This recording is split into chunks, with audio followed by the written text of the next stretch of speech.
Hello, ladies and gentlemen, and welcome to the Forze Track Talk. We are here this weekend at TT Asse for the Jax Racing Day. Currently, we're in our studio, in our hospitality tent. I'm here together with Amaryllis, my colleague. And today we will have a lot of different guests in our radio. But first we'll give a small introduction about ourselves. So Amaryllis, take it away. Yeah, hello everybody. My name is Amaryllis. Can you hear me all right? Yeah, I think so. So I'm the business and finance manager at Forze this year. We're team 17. I'm responsible for the business side of Forze and the finance, of course. Yeah, and I am Jannes. I'm the operations manager of Team 17, and therefore I'm responsible for all the events that we as Forze go to, and of logistics for track tests and also for events and races like this. Yeah. First of all, we will have a full program today and tomorrow as well. And if you have any questions during the radio, make sure to send your questions in the chat of the live stream, and then we will try to answer those questions in between. Yeah, exactly. But we'll mostly just give you updates about how the day is going. You can already see a lot of people gathering behind us. They're now having a team briefing. Yeah. So I think that's where the whole plan of the day is being explained to everybody. Yeah, so let us also tell our plan of the day, our program of the Forze Track Talk. We, of course, we are also driving today with our Forze 8 and our Forze 9. And it's going to be the debut of the Forze 9 today. And we will drive some demo laps with both of our cars. I believe at 13:36 p.m. That's right. That's right. But before that, we will have some guests in our track talk, mainly old and current team members. As well, later on the day, we also have the driver and some other guests. But today we start with Antonio and Daan, who are the chief engineers of Team 13 and Team 12. And they will talk about how you actually design and build a hydrogen electric race car, because they were actually at the beginning of the building and designing of the Forze 9. Yeah, and later on we will have more recent team members. We have Bart, he's our software engineer this year. And we have his predecessor, that's Luca, so he was also a software engineer. And they will tell us a bit more about the embedded system of the Forze 9, which is a very complicated system. Yeah, that's also going to be a really interesting topic to talk about. And then the third guest slot of the day, we will have Emiel van der Doel of Team 16. He was the race engineer, so that was last year race engineer. And Steven van der Kamp, who is this year's simulations and control engineer. And together they will talk about the differences in controlling conventional combustion engine car and in comparison with a hydrogen electric racing car, because those differences are very big. Yeah. And after we have those, we will switch to our demo lab. Yeah. And then people that are here in the tent with us, our partners, you can all go to the grandstands to watch the demo lab. People online will try to see how we can have a video for you just after it, but we still have to figure out if that's going to work. Yeah, we'll make sure to give you some footage of the actual demo, maybe after the broadcast, or hopefully still during the broadcast, but we'll have to see about that. Mm-hmm. For now, as you can probably hear, we are at the paddock at TT Asse, and you can actually hear the cars around us, so I hope we are you can hear as well, because you'll have some cars around us, so we'll probably give some noise. Yeah. And of course we are also here to drive. Oh, yeah, you heard some yell. Maybe you can display it again. I feel the need for speed! Yeah, so that's our team yell, which actually gives us a lot of motivation to work throughout the year. But as I was saying, of course, we are not only here to make a radio or do a track talk, but we're also here to drive. And since it's a race weekend, we would have loved to race as well. However, things did not really go as smoothly as we wanted. We came a long way. I think the last few weeks were really marked by track testing for the whole team. We went to a lot of different tracks. We went to the airport of Breda, where we test during the night. We even went to the circuit of Zolder in Belgium. So it was a lot of back-to-back track testing, loading in the car, loading it out, and testing it on track. Yeah. And now we're here. Yeah, and it was actually everything was going pretty well. Where we started our year with a car that could barely spin its wheels, we accomplished to get the car driving in November on its accumulator, so on the battery basically. There it only drove electric. And just a few months later, we got it driving on the fuel cell as well, so on actual hydrogen. Yeah. So it all went really quickly. Mm-hmm. And for the past few weeks, we have been testing, and that also went quite well. We got the car from driving 30 to 50 kilometers an hour to 180 or 190 kilometers an hour. Yeah. So it was all going quite well, but unfortunately during the last track test we had some problems. So during one track test, I wasn't there, but I think you were there. One of our gearboxes broke down, which caused the one wheel to lock up, so the car couldn't drive anymore suddenly. That was only a couple of days ago. I think it was on Tuesday, if I remember correctly. Yeah, well, it was actually Monday, but it was Tuesday morning because we were testing in the night, of course. And the tests were actually going quite well. Yeah. And we were getting to the end where we just wanted to empty our hydrogen tanks. So we were driving the last laps, and during one of those last laps, suddenly the car stopped. And we heard a loud noise, and then the car stopped itself, and it didn't move anymore. So it basically meant that one of our gearboxes, the left one actually, was damaged pretty badly. And at that point, the engineers and we were pretty sure we couldn't make it to the race anymore. So that was really, really unfortunate moment. Yeah, I think it was a big setback, but still, with that, I think the team has showed a lot of perseverance, and we were like, okay, the race is maybe not possible, but let's see what we can do, because we still want to show you our driving F9. Yeah. So the past couple of days, the team has really worked day and night.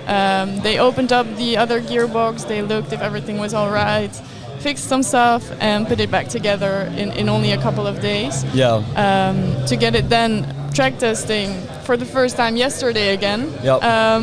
And to have it here in our tent today to drive a demo lap later today. So I think that's amazing. Yeah, it's definitely a big shout out to all of those engineers that have worked the past few days 24/7 to get the car working and for this demo lap still.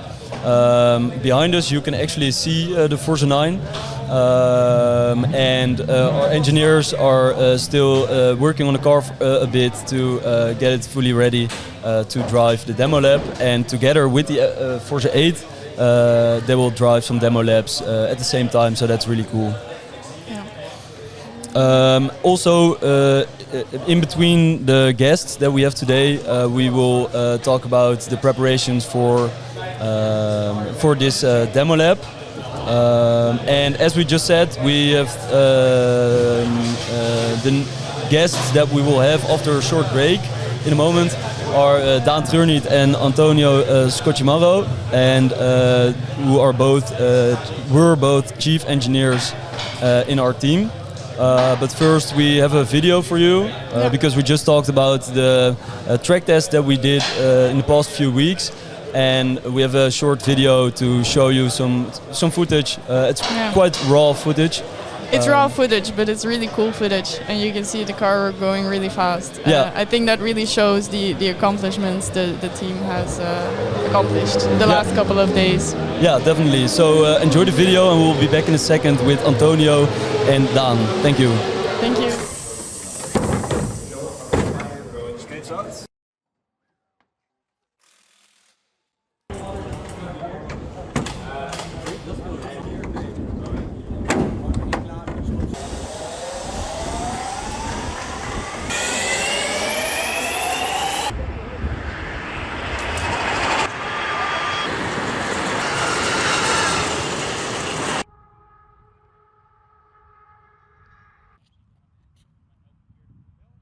Check.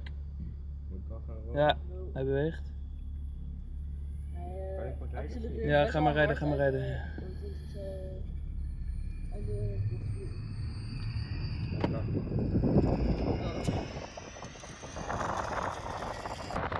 Yes.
Is that it?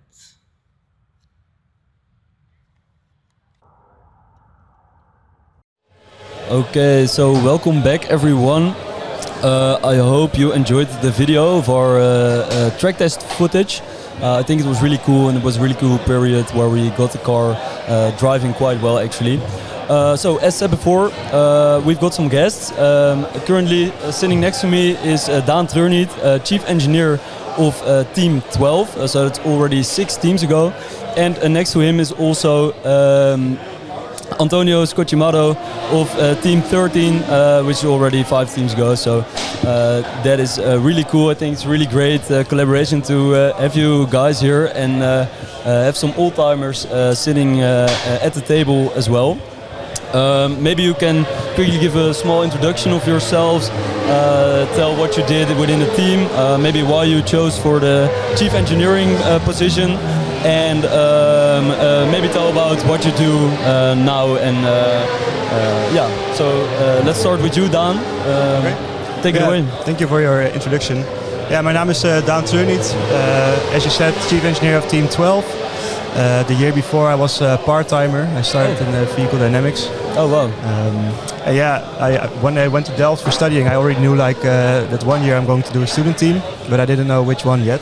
But if you look at the ones that are there, it's pretty obvious which one you should choose. It's Forze, of course. Yeah. Because already back then it was quite an awesome team. But your interests were not in racing yet, or? Well, I mean, I think most people that are into technical stuff like cars, a little bit at least. I'm not that big of a car enthusiast, but I like the technology. What was your study background? Mechanical engineering. Mechanical engineering, yeah. Okay. Yeah. So I figured that after the year of part-time, I tried to do everything a little bit, not necessarily only vehicle dynamics, and I figured then chief engineer would be a nice step up trying to get, let's say every part of the car, try to contribute a little bit. And I think in my year we started with the F8 here behind me. Yeah. It was already driving, but it was not yet racing reliably. So that was our main goal, to get it reliable on the track. Okay. And that's what we did.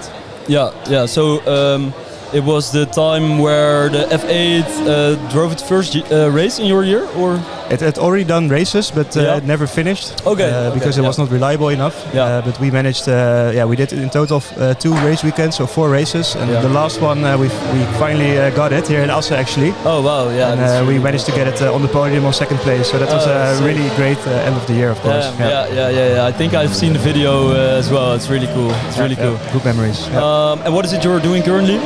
I finished my master's mechanical engineering, and now I'm working as a mechatronic system engineer in Enschede, building all kinds of machines for the high-tech industry. Okay, wow. Yep. Sounds great. Okay, now to Antonio. So I had a similar background story as Dan. In fact, I also came to study to the Netherlands in Delft, and at the first open day I was at the university. Yeah. I already saw Forze.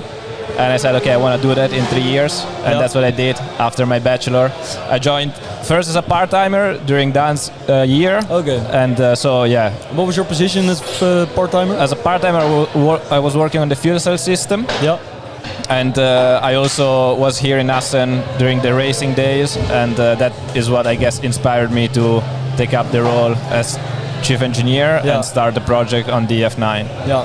And so that's what I did. And after that, I've kept involved with the team to help out complete this project. Yeah. Which we are almost there. Yeah.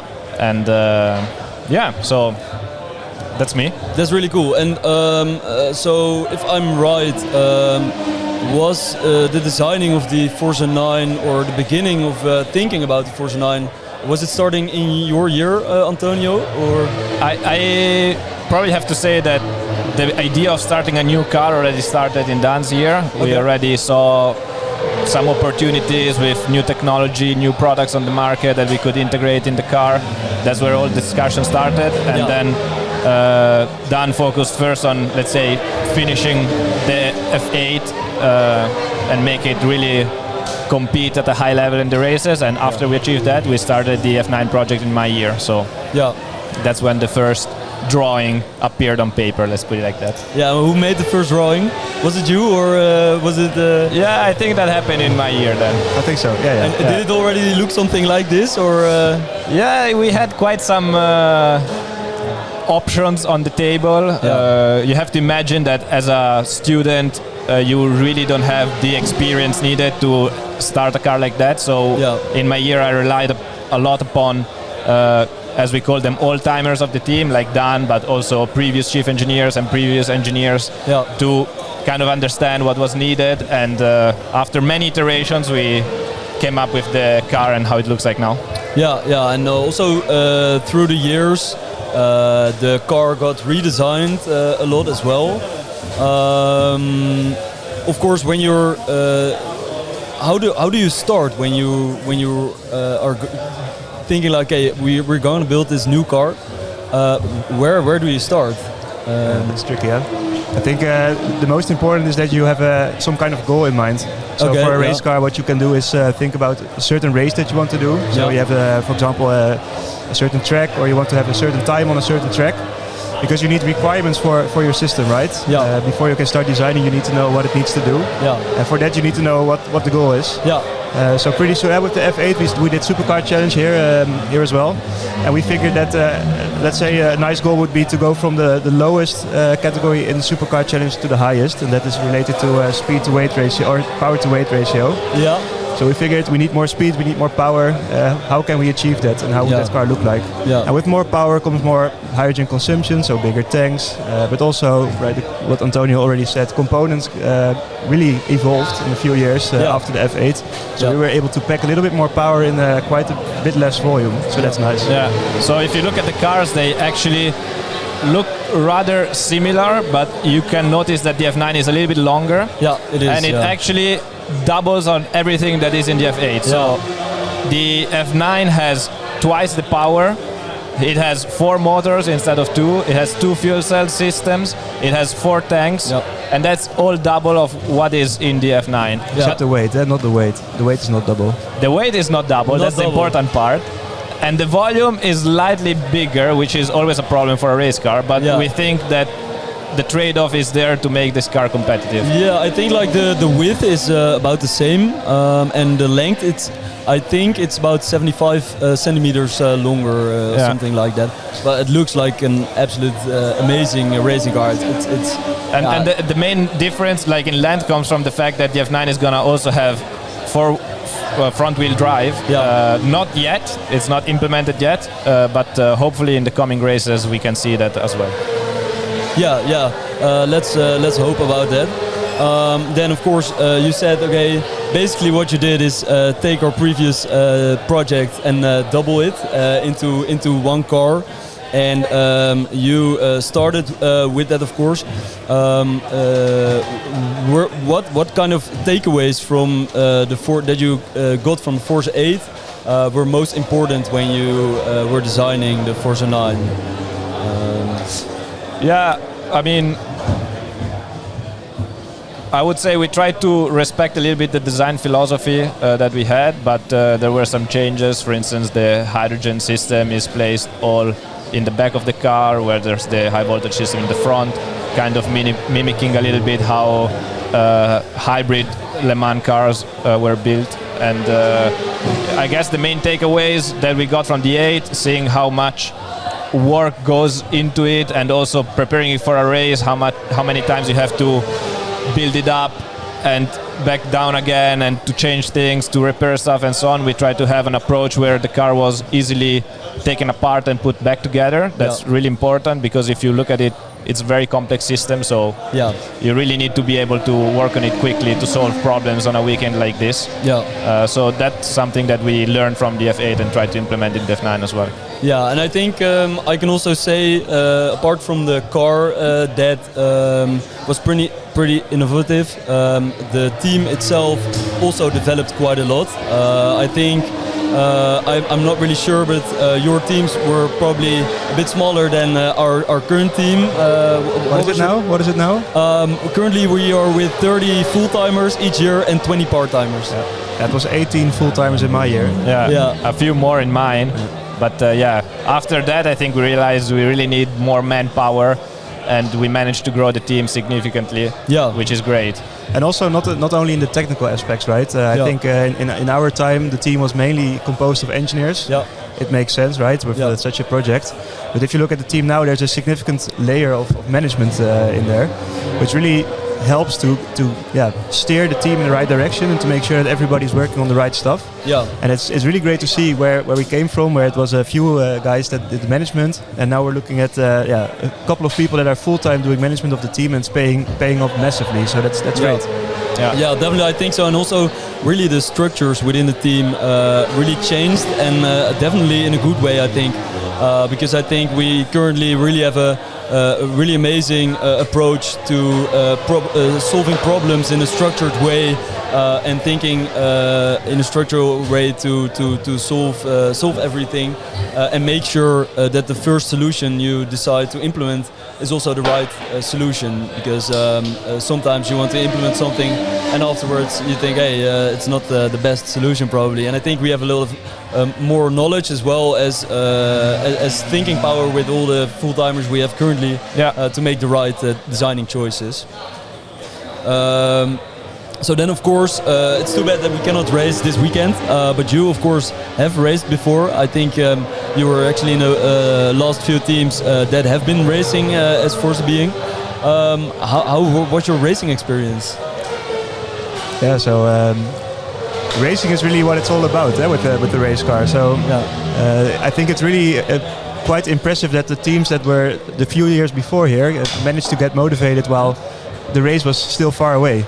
And of course I had the luck, or I had the right team where the F8 was in the right state to actually race. It could have been just as well the year before, the year after, but I think I pulled the shortest straw. And it's incredible. So developing a car, that's a challenge on its own. But then if you go racing, there's so many more challenges that pop up. Right? Yeah. It's just the things around it, like logistics, making sure that everybody is at the right time, at the right spot, with the right equipment, and everything happens really fast. You get small amounts of time to get everything in order, and if you're not there, the gate is closed and the race is gone. Yeah. So making sure that the car was ready to go at the right time really took a lot of effort. We learned a lot as a team to how to approach a race. Yeah.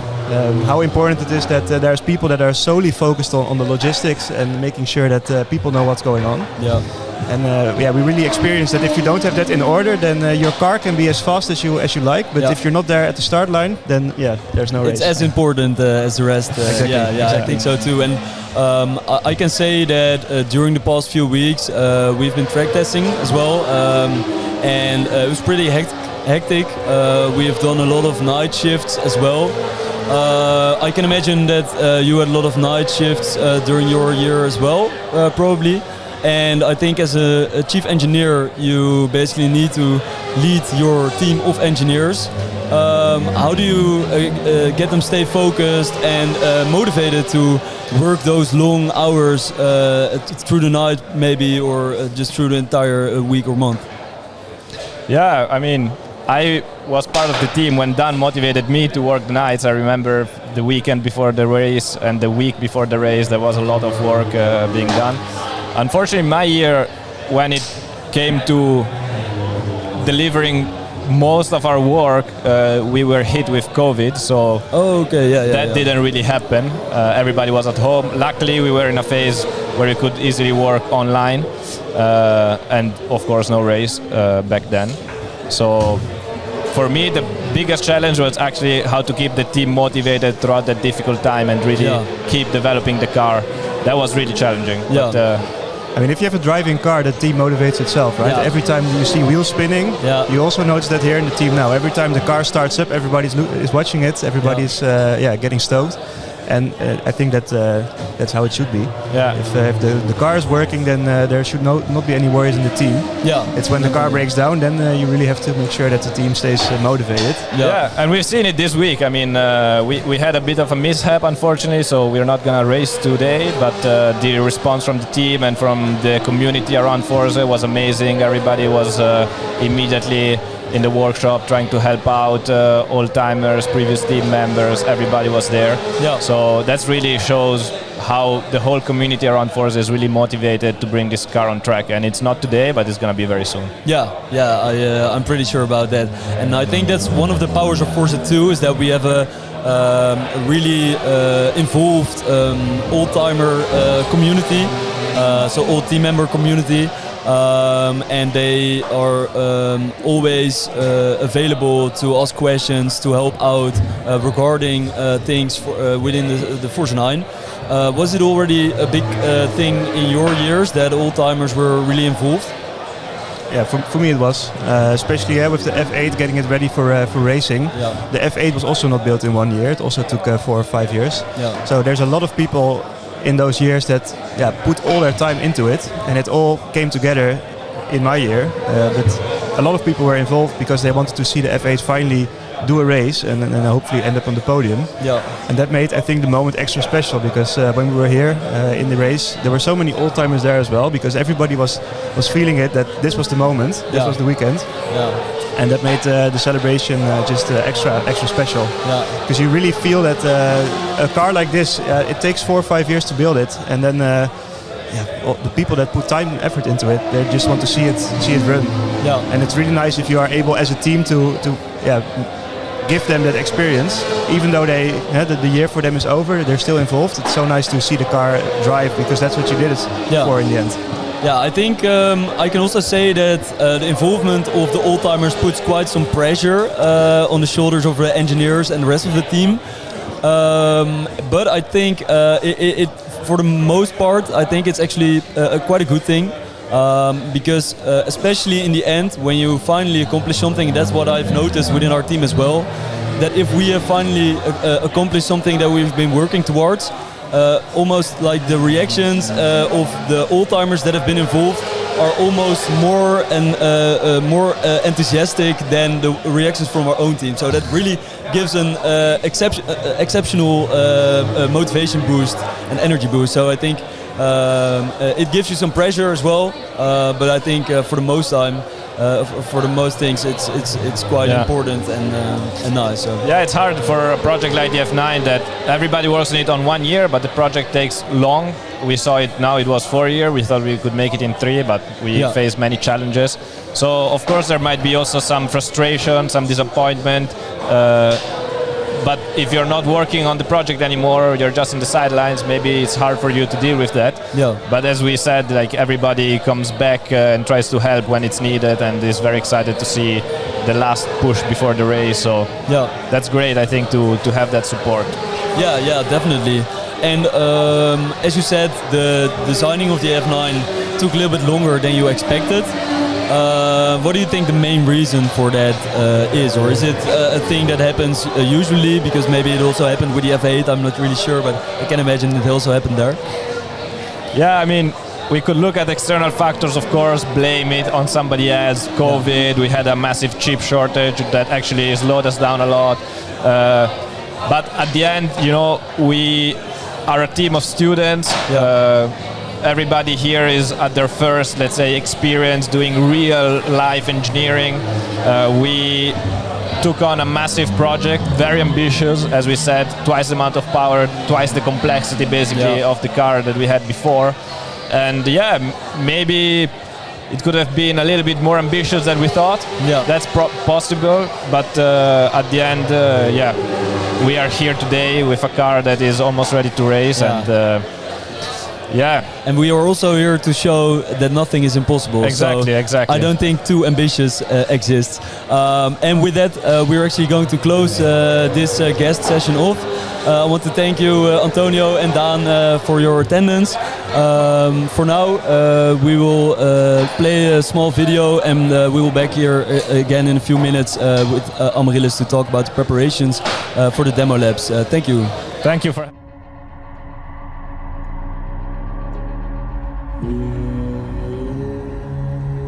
96 years after the Olympic Games in Amsterdam,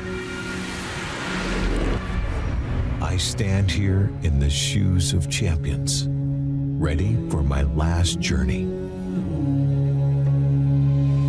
When your time comes, you will be my successor. Every Olympic athlete once stood at the starting line with nothing but ambition in their heart and a great team behind them.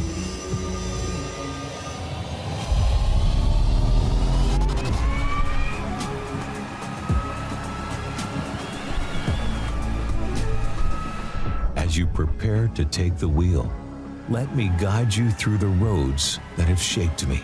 Each city, a chapter in our story.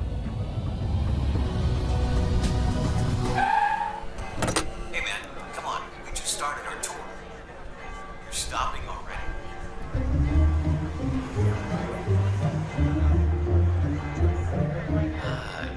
I guess everyone once in a while, it's a little pit stop. Where was I? In our hometown, we were sculpted by ideas and driven by relentless passion. We are the symbol for the future of hydrogen, a task that weighs heavy, but is something to be proud of. And above all, here in Delft, you are in good hands. I embraced the speed of the modern era. Like this city, you are a sprinter forever racing towards tomorrow.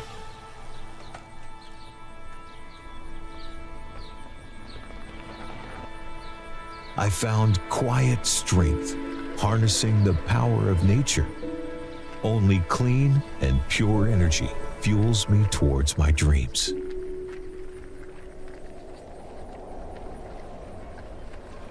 I also found the need to embrace the past, but with a modern touch.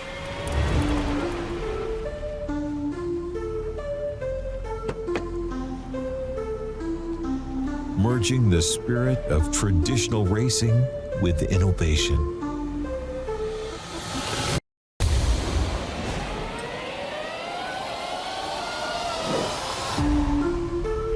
The power of hydrogen. Forze 9, you are the symbol of its possibilities. And so, my time has come to pass the torch, the Olympic flame. It's your turn to embark upon your own journey. It's time for the world to innovate in the field of hydrogen, sustainability, and racing. We are ready for the new generation.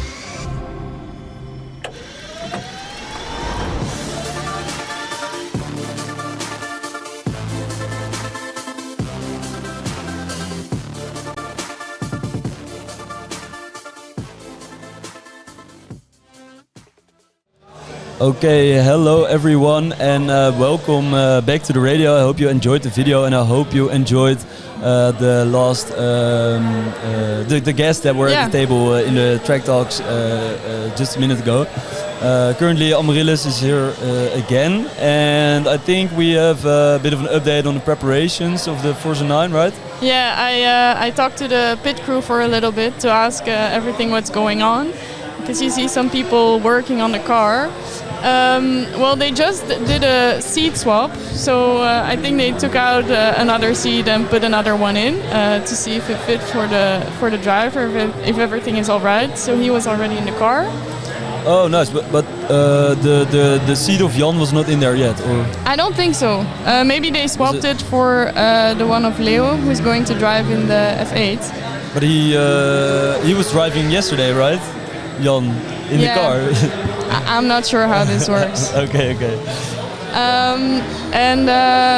Furthermore, they had a leak in the cooling, so they fixed that last minute. It was a minor leak, nothing very special, but they could fix it. They were still working on that last night, right? Last night too, yeah. And today they saw another little problem, and they fixed that too. So do you actually know what time our last engineers came back from working here on the car? I know that 3 people stayed here for a long time, but I was already sleeping. I'm not sure at what time they came back. Yeah, I'm not sure either, but I think it was pretty late. Yeah, well, the car only arrived at, what was it, 10 o'clock at night, and then they still had to load it out and fix some stuff, so it was again a late night. We actually drove yesterday on the cycling track in Rotterdam, and they only left there to go to Assen at about 6 o'clock or something, or maybe even 7 almost. Yeah, they left that in Rotterdam at 7. Yeah. But they started track testing in Rotterdam at like 1 o'clock in the afternoon. So it was just a couple hours of track testing and then straight to Assen. Yeah, and then straight to Assen. And whilst the rest of the team already set up the whole hospitality tent and made sure that everyone was right to get the Forze 9 in, they were driving to Assen and only arrived at 10 o'clock. And then they still had to put everything in place and also still repair some things on the car. So it was really exciting that everything is almost ready to go. Are there so many things, some other things? Well, they also just had a driver's briefing because we will also be driving with some other cars in our demo lab. We will not be the only cars. I think there will be a Dakar car. Yeah, Coronel is there, right? Yeah. And another rally car. I'm not sure which one. So I think they had a briefing all together to see that nobody's in the way at any point. And also together with the race engineers, I think, who then have contact with the driver in the car. Yeah, and I think one of the guys from the radio, of the general radio of Assen, we just spoke to him, and I think he said like, yeah, you're driving with these guys and with Coronel and the Dakar, and it's a little bit out of your league. But we'll have to see about that. Yeah, I think we still have to prove ourselves. but we're certainly different. But different also means good, I think. Yeah, but he basically said that we didn't fit in the in the demo lab. But I think everyone will look at our car and not at the rest. So yeah, I think we're the eye catcher, so we're fine. Yeah, definitely. And then a last tech update is they're doing now a final startup of the car to see if everything works fine. Oh, I think it's really in this moment. Yeah, you can actually hear the car powering on. Yeah.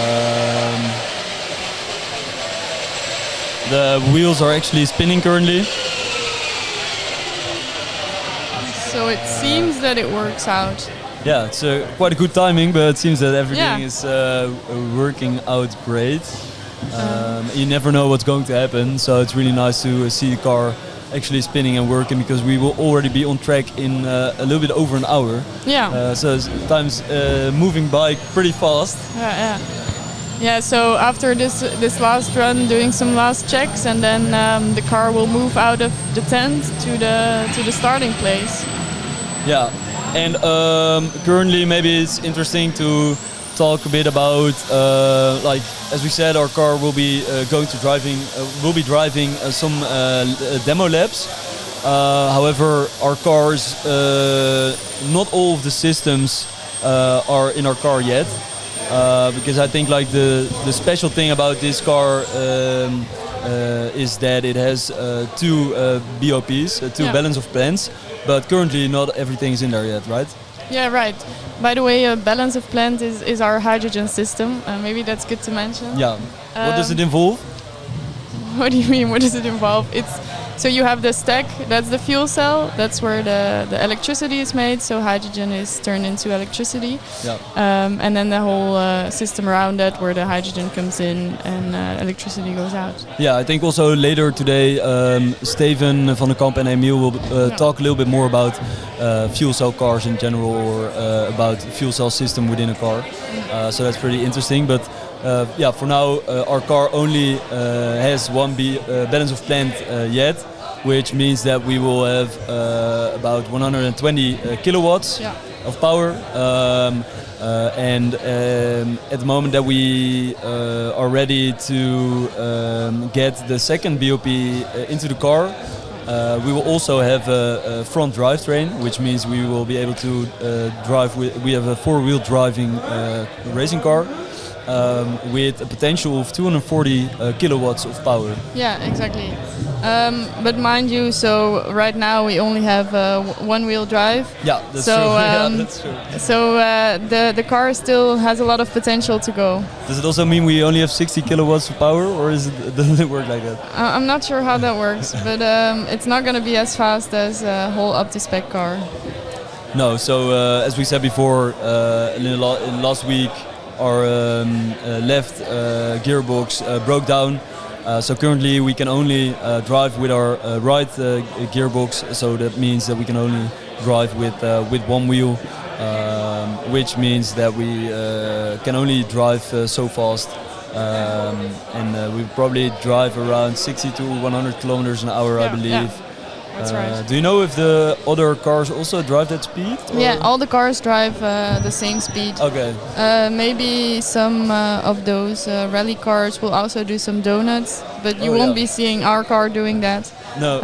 But it will be nice to see it drive on hydrogen for the first time. Yeah, I think the other cars that will be on the circuit during our demo lap will make a lot of noise. At least that's what the guy of the organization told us. Yeah. So let's hope you'll still be able to hear our compressor, which also makes some noise, but it makes really a different noise.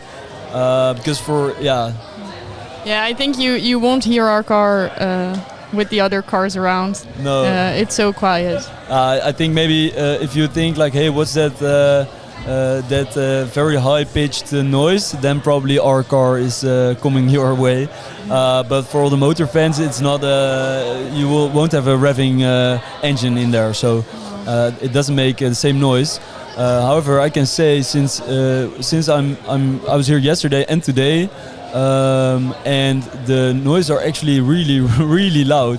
So maybe it will be better if all of the cars will be in hydrogen racing. Yeah, I think it will be a lot quieter then. So we're really standing in the middle of the track in the paddock, but in between two corners, I think. Yeah. So we hear them all coming by, and certainly the smallest cars, they almost make the loudest noise. Those little cars, they are just behind us, and they make quite a lot of noise. Yeah, definitely.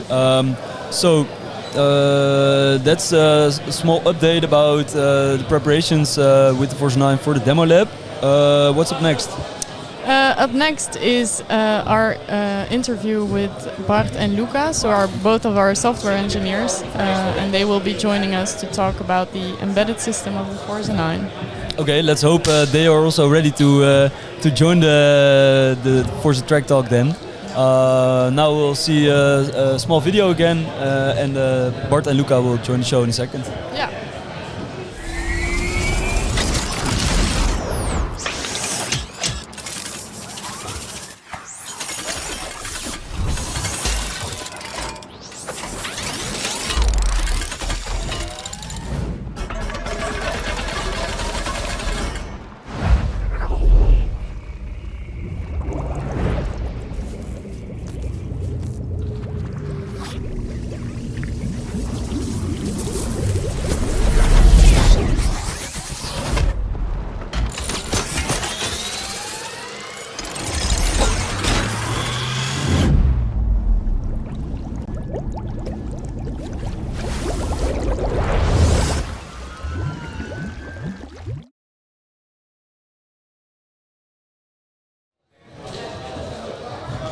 Hello, we are back. Hi. Do you guys hear us? Hello.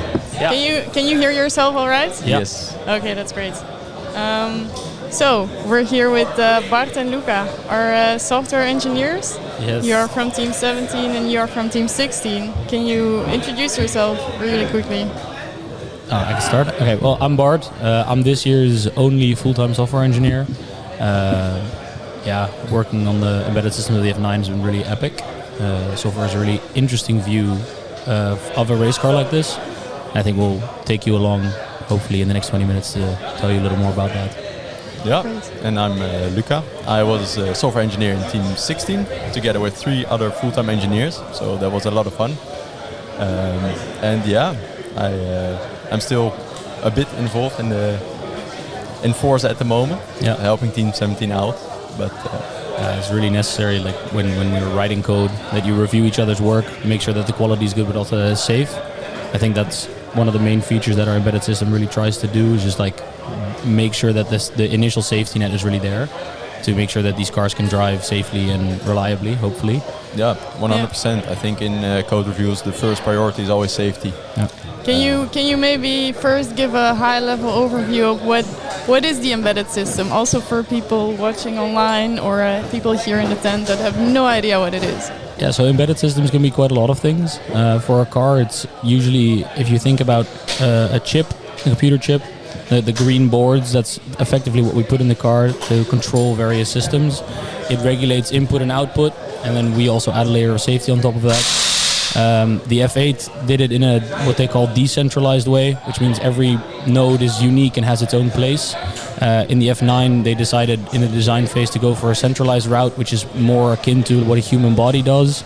So you have one brain, central decision maker, that then tells a lot of other things what to do. Why was the decision made to make it centralized then?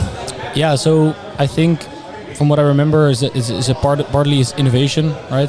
It's a different thing, it's something new to do, and the other part is that it allows you to be very modular, because your brain can quite easily take another limb, if you will, a part of the car. So it left us the flexibility to only drive with one fuel cell system and one drivetrain instead of both immediately, which is why we're able to go driving with basically only half a car at the moment.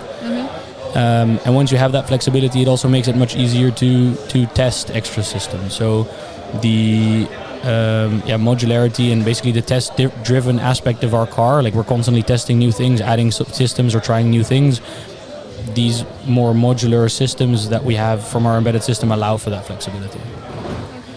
Is it then also a system that can be used in other cars? Yeah, definitely. I think if we ever get to a point where the F10 becomes a talk, I would definitely keep the embedded system of the F9 in its maybe you change some things. I would say not everything can just be copied one-on-one. No, you need to change some software 100%. But in theory, you could use the same chips and stuff. Yeah. But yeah, you would need to write some new software for, of course, the new design of the car. But I think exactly the higher level integration you would have to redo, but your low level sort of direct interfacing, that is definitely something you can just recycle very, very quickly, which I think is also what makes the embedded system we have right now very awesome, in that it can now live in parallel to the car. So you can keep improving your embedded system without necessarily having to put it in the car, while before the car was really waiting on basically a working embedded system, which I think is actually one of the downsides of this new system that we've been using, is that it was very complex to get it to work, and which cost a lot of time. And there's one part of us that really said, if we would have taken what the F8 had and iterated on that and made the F9 on that, you might have been able to drive much quicker and much earlier because your testing would have been faster, etc., etc.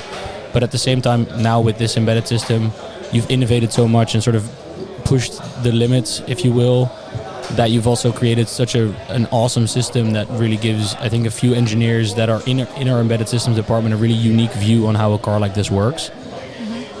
Because, I mean, as a software engineer, at least, I very much felt like you need to understand very low-level knowledge, like the schematics of your PCB, etc. But at the same time, you also need huge system knowledge, because you need to bring all these things together and they need to work in tandem. And yeah. And you just said that the embedded system was maybe the cause that the F9 is only driving now. Was it then the best decision to make it ourselves and to really make a new one compared to the F8? I mean, yeah, I would still argue that it is, because if you would just copy something from the F8, well, the F8 is also, it's been like transferred from older cars and kept on going, and like with the F9 we really want to strive for new innovation. And I think with also redesigning the embedded system, that I think it's a good choice, because, well, Forza, of course, we built nice race cars, but it's also, of course, very important that the engineers learn a lot. And I think by actually working with a new system, not a system that has been in use for years already, you can really also learn a lot from that. And I think that's also a very important part at Forza, that you learn a lot while building the car. I think it was also a nice moment to sort of start clean.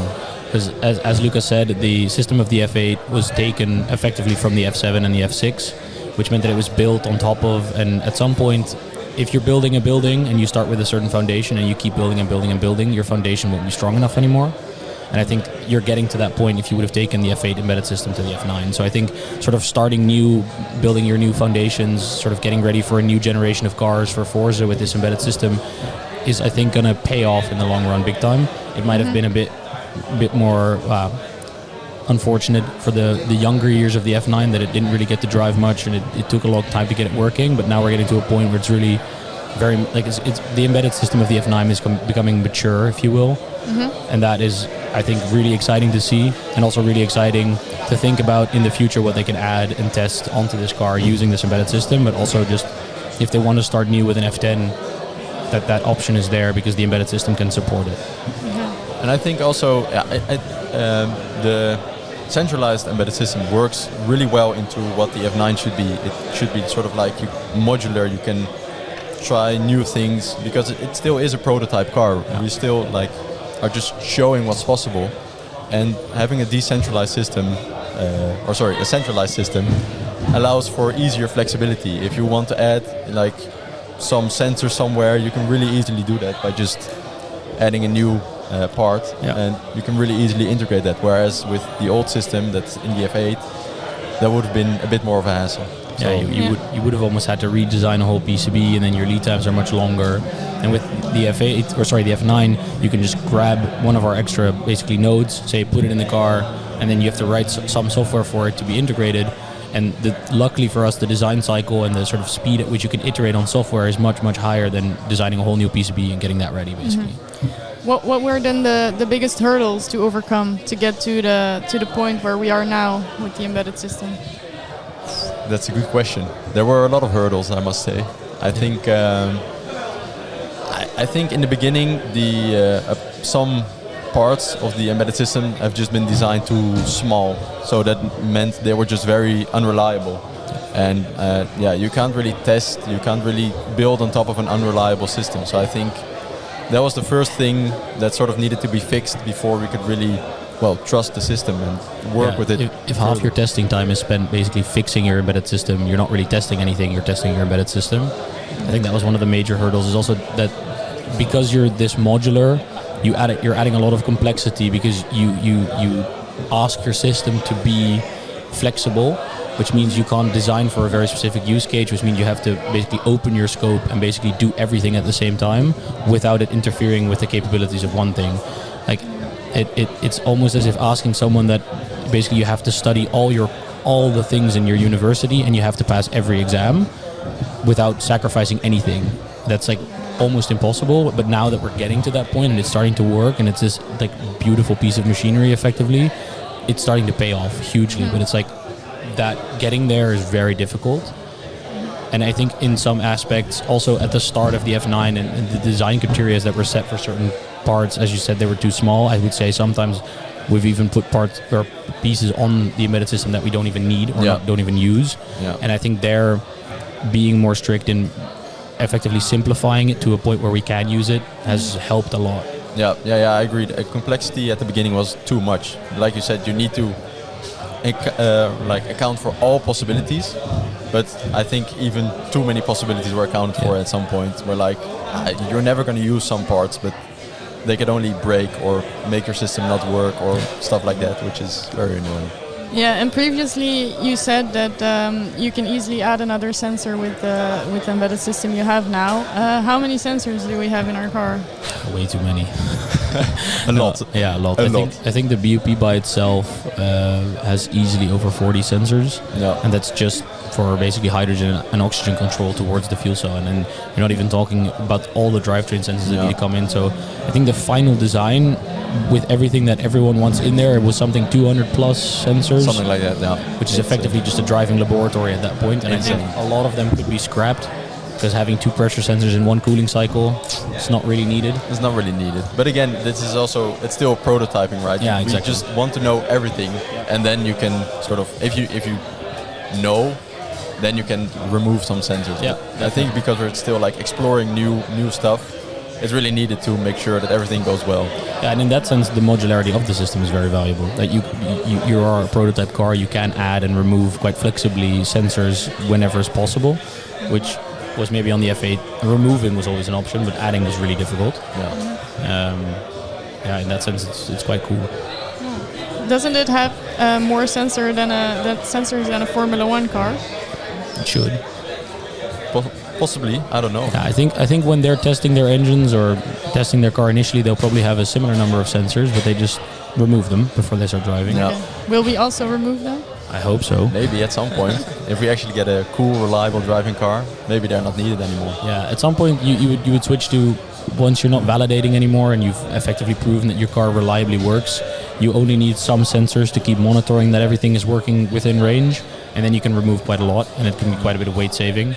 But at the same time, then you also probably have to redo your wiring harness, you have to scrap things out again. So the cost of redoing a lot of things might not be worth it.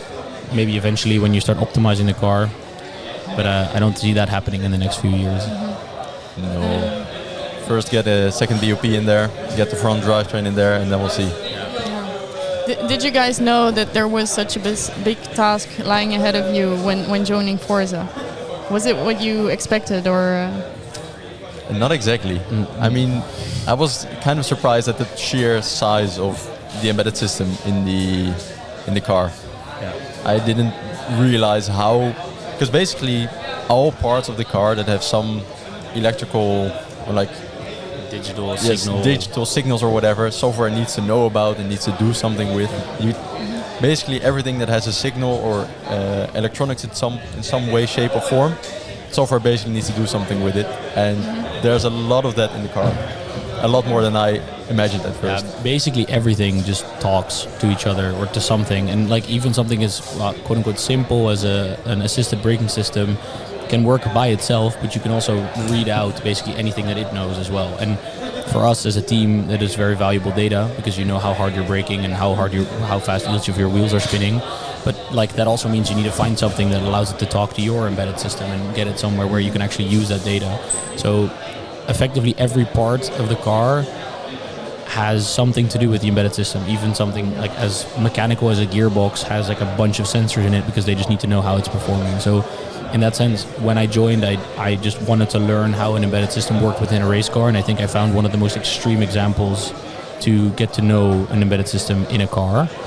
Because we do so much ourselves, but also just we want to know so much about the car as well. And Luca, what was for you the reason to join Forze? Because you say you were surprised by the size of the embedded system, but what was then the reason? I mean, I knew about Forze, but at first I was convinced that the software wasn't really important in the team. Well, now I know that it's really important and it's literally everywhere. So yeah, that was the first thing I needed to know before I actually started considering joining Forze. But then yeah, I really wanted to do something with sustainability, and of course, well, racing with hydrogen is sustainable, and I also like racing a lot. So combining those two things together was a golden opportunity as well with software, which is just a discipline I like very much to work in, to do. I mean, and the choice was obvious. Yeah. And what are you doing now? Now I'm working on my a master. I'm doing a master in embedded systems, so you could basically say that I've continued what I'm doing at Forze, but then in terms of studies. And I still have one more year to go, and then I'll probably start working somewhere. Do you have an idea where do you want to start? I don't really know yet, but we'll have to see. I still have a year to figure that out. Okay. And Bart, you were the only software engineer this year. How is that for you? It's a very surreal experience because effectively people are always waiting on you because basically everything needed to be integrated through software. You can't really skip it. You can't really do anything without it. I mean, there was definitely systems we could test without having to write some software for it because the software already existed. But it meant that in a lot of stages, effectively, it was just, okay, Bart is finished with code, now we can start testing it. Yeah. Which meant there was a lot of weight on the shoulders, but at the same time, I think it's also quite fun because it meant you're always the center of attention, which I don't mind. And I think also just the reward of seeing it was basically always my hands doing the work, so always seeing your own work functioning and doing what it needs to be doing, which is really exciting. I would have liked some colleagues, but at the same time, my old-timers, they were definitely there to help whenever needed. So I think that's also nice within sort of the Forze software community, if you will. Everyone is still quite active on Slack, always ready to answer questions. Maybe not as much writing code, but I think that's a good thing. I think staying involved with the project really requires you to either be there full-time or something akin. And if you're at some point away for 3 months, then we've moved so far forward that basically the only thing you can do is give advice. There's still some aspects I would say you could probably write code for quite a while, but I think in a sense there's always the need for full-time software engineers, which makes it a bit sad that we also don't have one next year. I really hope they can get quite far even without them. Yeah. Because how did you handle the pressure then?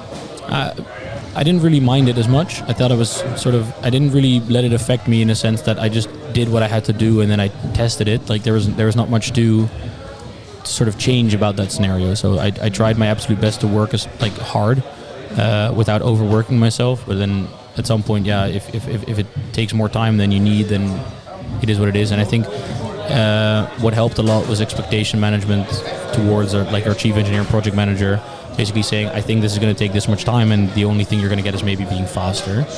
But I wouldn't expect it. And then based on that, being very clear in what my estimates were in a sense and how long something would take, I think that helped a lot in sort of being realistic in what could be done when and at what speeds. And I think that went very well. And I never felt too pressured to finish something on time. Yeah, isn't it really hard to give realistic plannings when you're working with such innovative technology? Yeah, I mean, at some point you get a feel for it, I would say. I think effectively the writing of software part or the designing part is very sort of, you can estimate that quite accurately, I think. It's usually the testing part, whether the thing you've written software for actually behaves the way that its own documentation says or the way that you expect it. And sometimes it behaves very differently and then you've written code which is effectively wrong and you have to restart. I think it's also, you really need to when starting a project, you really need to you assume some stuff. You think, okay, it works like this, like that, and then in testing you maybe figure out that it doesn't work like that, and then you need to rethink your solution, and that can take a long time. But yeah, I mean, at some point you do know how fast you can come up with a solution and make it, but you'll never know if it's the perfect solution, if it will work exactly like you expect it to, and I think that is something that's very hard to. Yeah, and I think at some point it's also, I think after the first few months you realize this exact scenario, that you need to be very flexible in your solutions, because sometimes products just don't work the way that you expect them to. And then your design philosophy on your whatever you're coding for basically changes to a point where you're trying to be more of a catch-all instead of trying to very specifically tune to your solution already. And then once you've caught that catch-all and you find sort of this abstract generic solution, then you can start applying it to basically control. And I think in that sense, we really try within Forze to have this sort of layer of separation, like make a layer of abstraction between a device. So you first get your physical device, then you get your software, which just interfaces with that device and gives attachment points for control. And then either SimCon, which is writing active control software, or other parts of software through finite state machines, etc., actually start interfacing through that driver. And by implementing that layer of abstraction between it, you get much more flexibility also in fixing these sort of problems you encounter during testing. And I think once you get kind of good at that, it goes much faster. But it is definitely like a skill that you learn early on in the year, because it's not something very natural. No, 100%. It's something you learn. Okay. Well, I see that the car is going out of the workshop now. I think it's also time for us to wrap up. But thank you very much for joining us today. Thank you. And I hope you enjoyed it. I really did.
Okay, welcome back and thanks for watching again.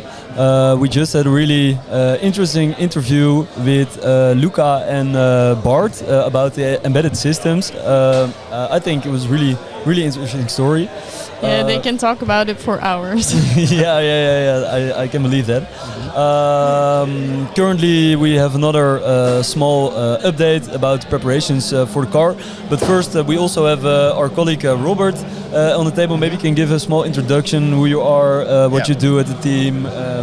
Yeah, so I don't know if Jannes already made an introduction about what he does, but what I do is actually fairly similar. So I am an operations manager. Part-time part-time I've done this year, and my responsibility was mostly going and planning for the school tour, so contacting the schools, organizing when we can visit them, things like that. Yeah. And also going to events, making sure the car is there and people are there, stuff like that. Yeah, and I think together with me, Julia and Tijmen, the whole operations department, we've really done a lot of amazing events this year. Absolutely. You also went to a lot of really amazing events that were arranged very nice and properly, so thank you for that. And what's fun as well is that you were at the track test yesterday too, so we're going to talk about that in a second as well. But first, as you probably can see behind us, the Forze 9 and also on the other side the Forze 8 are both already moving to the pit lane. Yeah, they're going to the place where they can start. So both are out of our workshop now.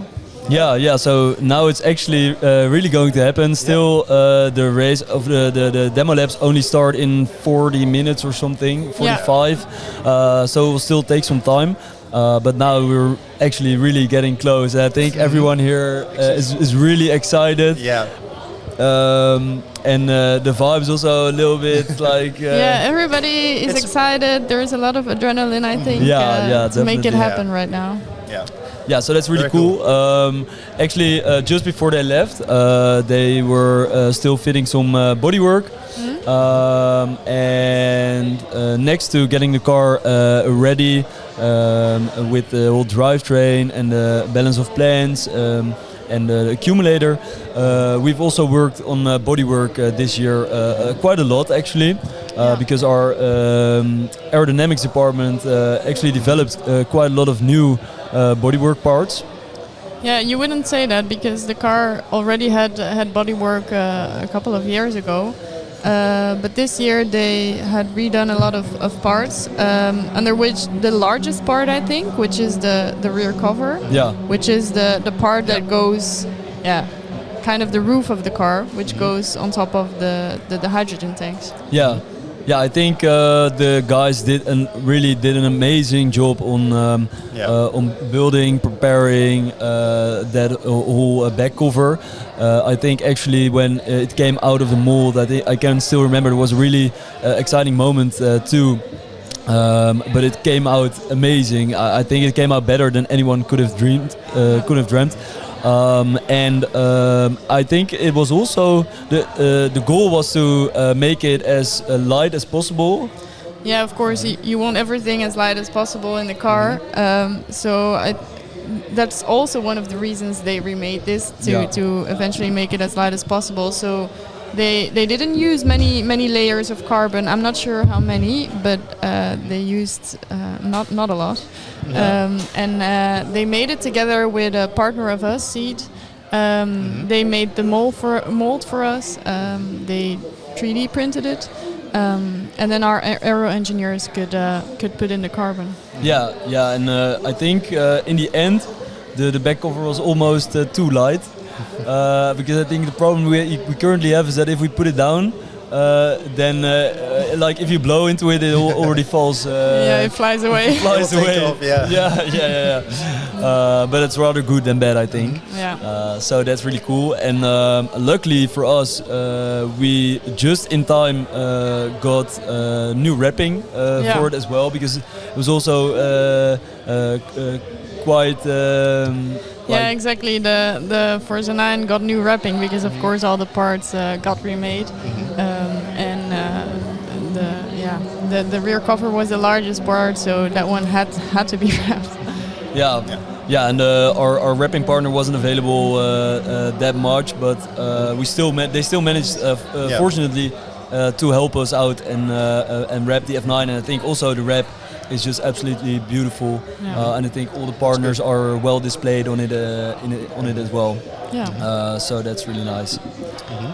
Did you have another tech update for us? Well, actually, the last tech update we saw that the car was actually spinning, so I think everything is well prepared for the demo labs. And the fitting of the bodywork was actually the last thing. So currently they are bringing the car to the pit lane indeed, and I think they are well in time just to make sure that everything goes well. So I think it will be absolutely spectacular. So it's really exciting. But as we said before, last 2 days were not exactly as we planned them to be. Right. Robert can actually tell you a bit more about it because he was actually at the track tests yesterday, where we had to make sure that the car could drive for a long amount of time to attend the demo laps. And I think you were only called at like 12 or 1, and we said like, hey Robert, you can come to drive the car. Yeah, so it's been a bit of a sort of last minute switch. Yeah. Sorry. So it's been a bit of a last minute switch and going on, basically winging it and going on the fly, just looking when can we go and what is possible, because well, everything had to be taken apart again and put together back quite quickly. They did that very fast, and well, they did a good job because yesterday at the track we went to the cycling track near Rotterdam Airport. Yeah. And the car, well, they took the car out of the trailer and immediately, straight away, they could drive for quite a while and, no faults there. So it went quite good. Yeah.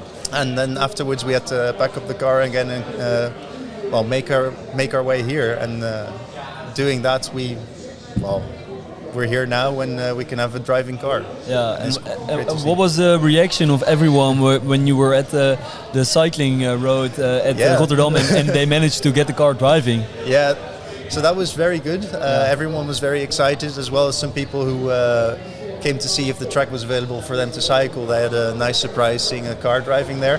Oh wow, yeah.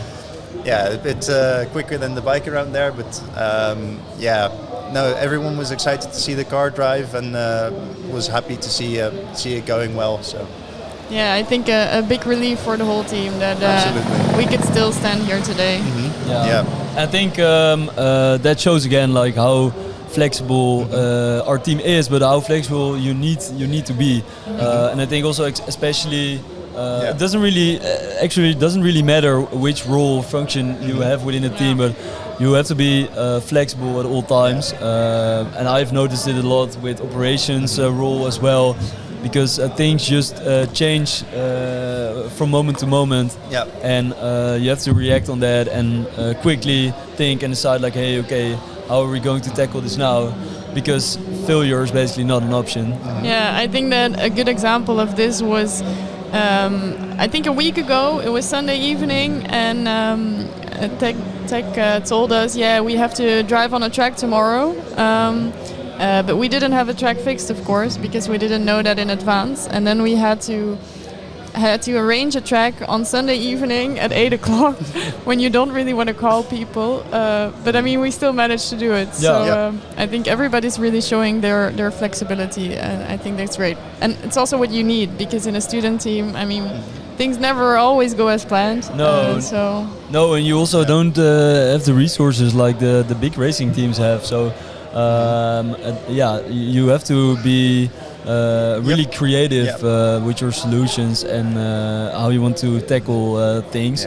Was there a moment this year, Robert, for you that you really had to improvise and be creative with something maybe that you can think of at an event? Or I don't have sort of very specific things, but what I can think of is like every event you just get information late or something happens and you have to switch and quickly think and work together with the team to find a solution that works for you, like going through customs and something you drive the wrong way where everyone can help.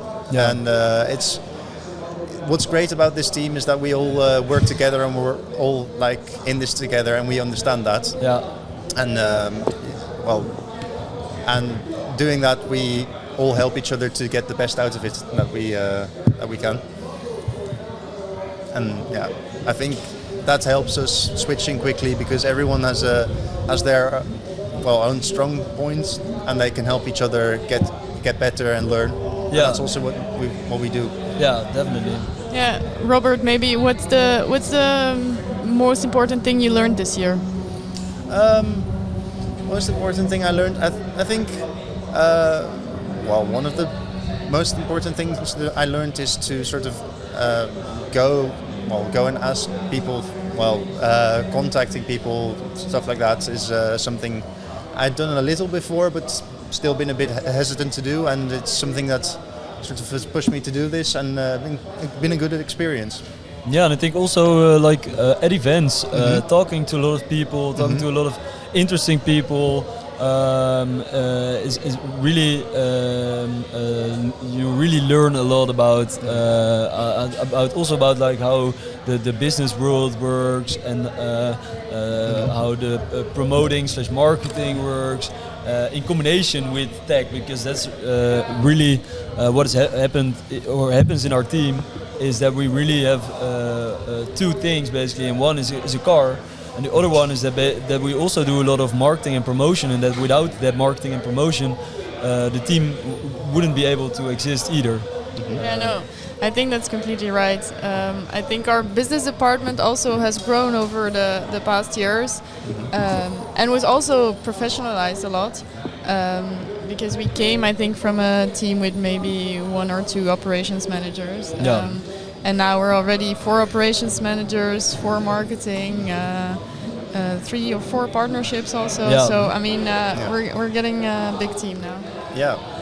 And I think it also really made it able for Forze to grow and innovate even more. And that's also what I talked with Antonio and Daan about, is that the team has changed and the project has changed, but also the structure of the team has changed, where we have a lot of a very big business team, which actually made it able for the tech team to grow as well.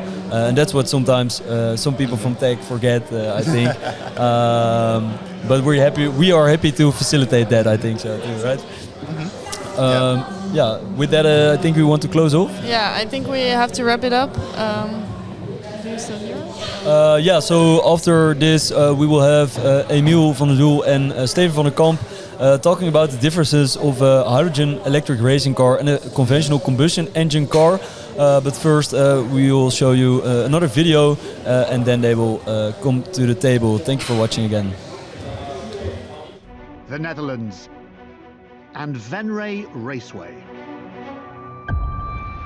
Hydrogen potentially provides lower carbon energy, so things like power stations or steelworks, planes, trains, you name it, could all be powered by hydrogen.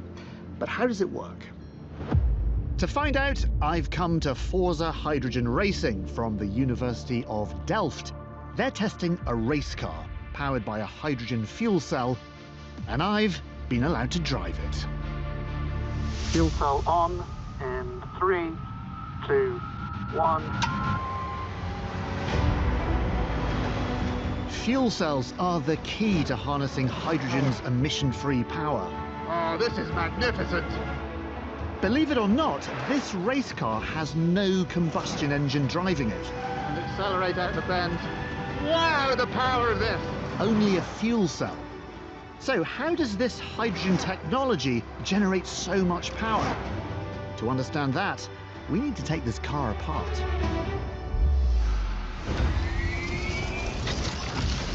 Sitting next to me is a 100-litre hydrogen tank, and behind my head, a 50-litre tank. These feed the key to unlocking hydrogen's power potential, the fuel cell.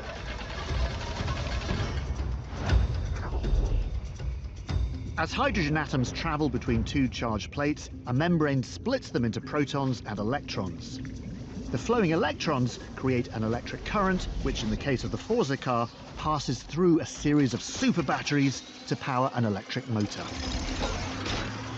Meanwhile, back in the fuel cell, the electrons and protons combine with oxygen from the air to form water vapor, the only emission from this reaction.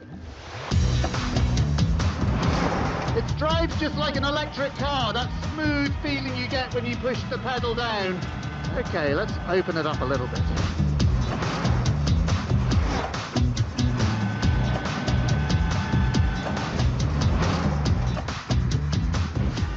Oh, the acceleration! It's just phenomenal!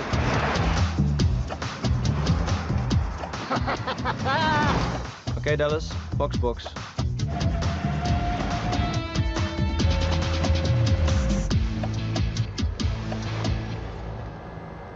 Okay, turning off in 3, 2, 1. Yep. Oh, I totally love this. Honestly, it's awesome. Yeah. It's really awesome. It's so easy to drive. It's so responsive, and it's got so much power. Yeah. You know, just tiny little movement on the gas pedal, and you're away. It's absolutely breathtaking. I love it. Thank you so much for letting me drive this. You're very welcome. I'll take it. That is an absolutely fantastic machine, properly showcasing the potential of hydrogen fuel cells. But the interesting thing is that potential is not just limited to race cars. Okay, hello everyone and welcome back to the studio. Still the studio in our hospitality tent at TT Asse at Jack's Racing Day. Still, if you are watching the stream and you have some questions for the people sitting here or for Amaryllis or me, the hosts, make sure to send them in the chat and we will try to answer those questions. Currently next to me we have two new guests today. The last two guests before the race actually start, which actually starts in 35 minutes approximately. And the guests that are currently sitting here are Emiel van den Doel, the race engineer of Team 16, and Steven van der Kamp, the simulations and control engineer of Team 17. Thank you for being here. Maybe it's nice to start off with a small introduction about yourselves, and maybe the old timer Emiel can start off with what you're doing, what you did in the team and what you're doing now. Well, thanks for the introduction. So my name is Emiel van den Doel, and indeed I was a race engineer in Team 16, which is last year's team. Because we didn't enter a lot of races last year, also worked a lot on the SimCon side and also some VD stuff, vehicle dynamics. Yeah. So a bit of everything. Okay, cool. And Steven? Yeah, thank you for having us. I'm welcome. Steven. I'm the simulation and control engineer, as already said. And this year mostly started off for me on working on the drivetrain and powertrain control systems. But throughout the year, around halfway through the year, I also joined basically working on the balance of plant, so every control system that has to do with the fuel cell. And I worked a lot on that with my colleague DJ. Yeah. Okay, and maybe to get into the topic a bit, when you say you are controlling something in the car, like what are things that you control? Because you're only sitting behind your laptop, right? Indeed. We don't control anything live. We write control systems beforehand. And there's basically, for example, with the fuel cell, the manufacturer of that specifies a lot of conditions that the fuel cell needs to be in. Think about, for example, pressures. And that's a pressure we need to maintain. And those pressures we can control by opening or closing valves a bit more or a bit less. Okay. So beforehand, we set, this is the pressure set point. And then we write a PID controller, so a controller that measures the pressure. And based on that, then, actuates a valve. Okay, yeah, so you basically say like, hey, if our pressure gets to this point or to this point, the valve has to open to get the pressure to the right pressure. Indeed. Okay, that's really interesting. Why did you? Okay, let's start with Emiel. You joined as a race engineer, but actually became kind of a simulation and control engineer. Why did you actually choose for Forze and chose for the race engineer position? Well, I chose for Forze because I really wanted to learn more about racing in general, and also the technology really appealed to me, racing on hydrogen, because I'm a big motorsports fan, and in order to keep racing, we do need some sustainable way of doing so. Yeah. And I think on hydrogen is a really nice way of doing it. Because of course there's no pollution and there's still a lot of performance in a hydrogen racing car. I applied as a race engineer as I had some previous experience with that, and also I was really into the strategy part of a hydrogen racing car. Okay. Because compared to a combustion engine, there's a lot more parameters you can tune. There's a lot more possibilities to optimize. Yep. And therefore that seems really interesting to me, and it also makes sense for me to also work on the simulation and control side. Yeah. Because all of the car's strategy is pretty much determined by the control systems. Yeah. So it was a really nice collaboration, because as a race engineer you determine what is the best way of achieving fastest lap times. Yeah. And then the simulation and control department makes sure that actually happens in the car. So that was a really nice way of collaborating. Yeah, so it's actually really cool that you're actually not working on any parts basically in the car, or but you basically make sure that the parts that are in the car are working to their finest and optimizing the working of those parts, right? Yeah. Therefore, the description of the department can be a bit vague because there's no physical thing in the car really, that's right? done by the simulation and control part. Yeah, but it's a really important part of the whole car. Yeah, and I think it's definitely like one of the coolest engineering positions, since you're really involved with the actual driving of the car and seeing. I think it's really cool seeing all the data that we get out of the car and basically changing some things and driving them afterwards and seeing the data increase or get better. I think that's really cool because you can really see some significant differences in a really short time. Definitely. Yeah. What I also really like about the simulation and control side is that you really have a lot of, you need a lot of system overview in order to do the job. Yeah. So you interface with a lot of departments, and with that you just learn basically every part of the car.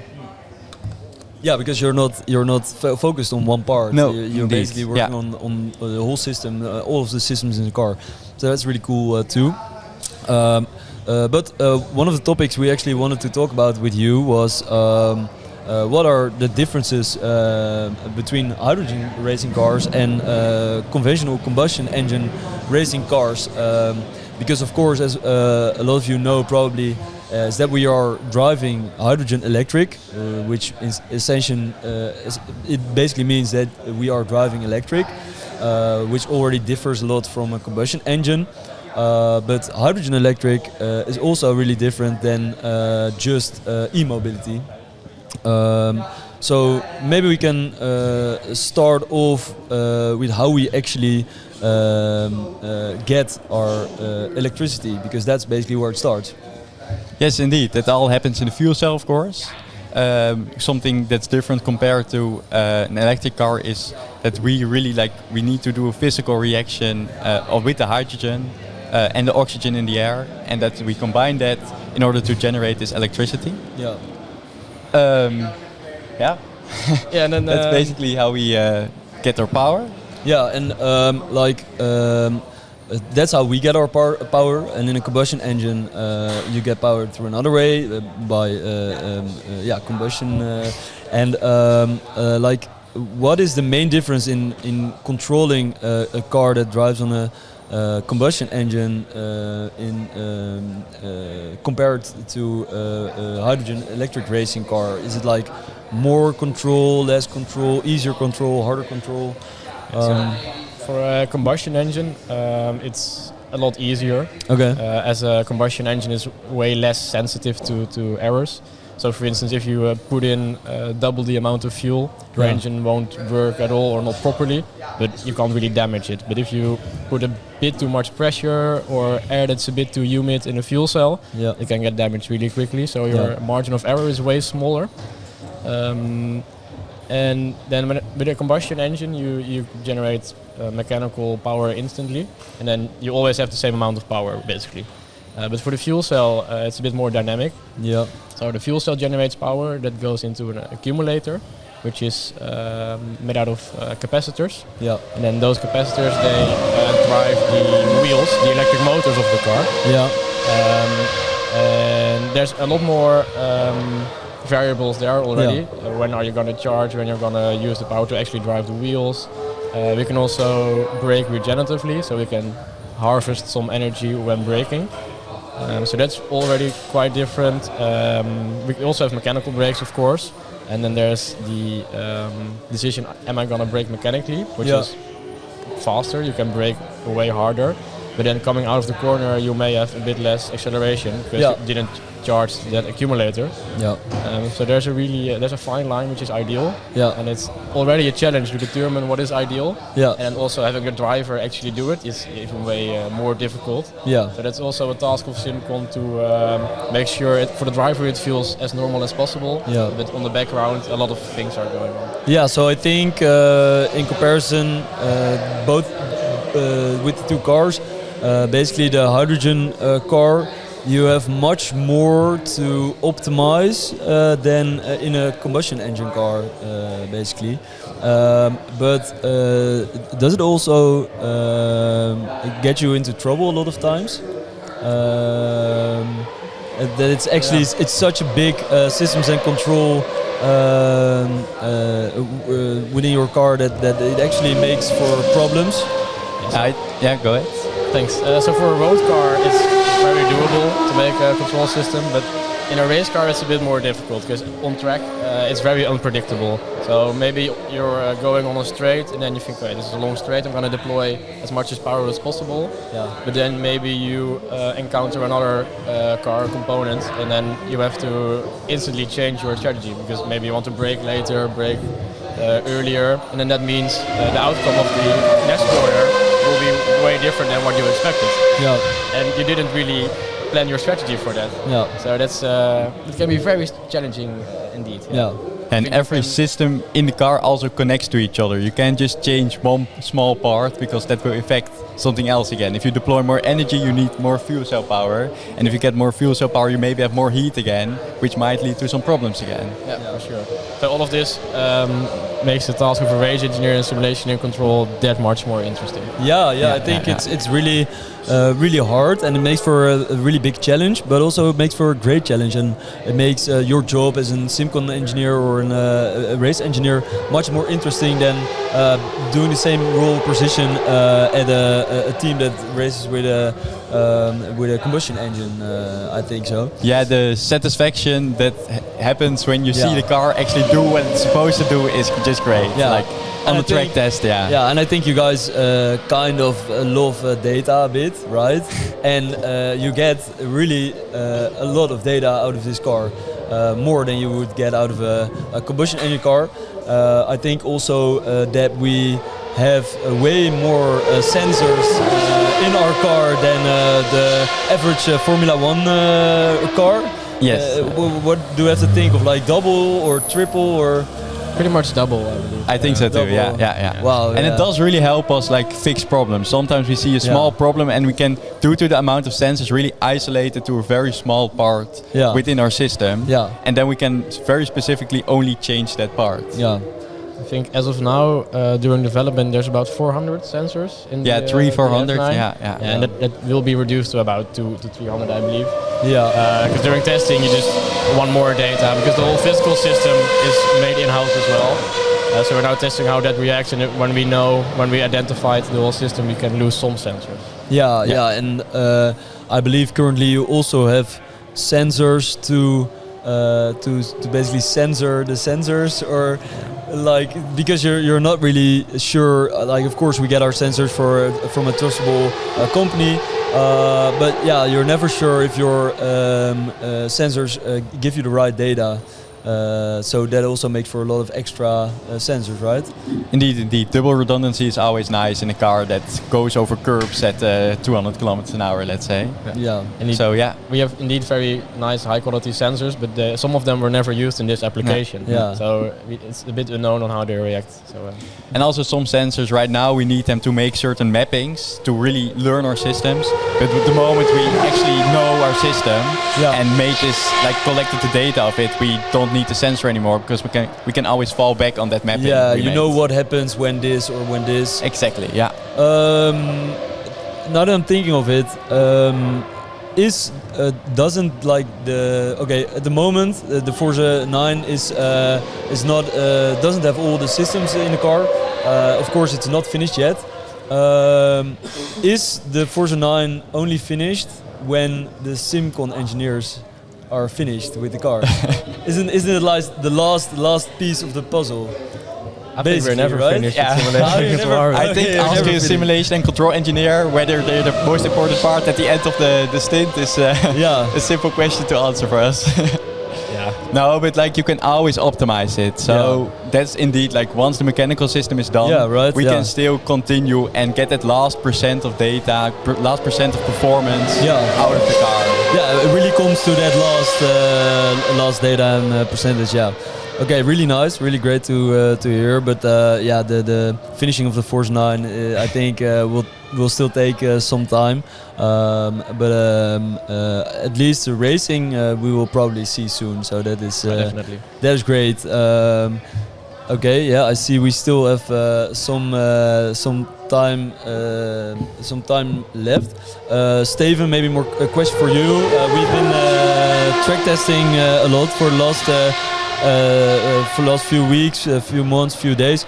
I think it's really a moment for you where you finally get what you wanted for a lot of months, right? Because you only had data from the dyno that we could test in-house, but that really is up to a certain extent.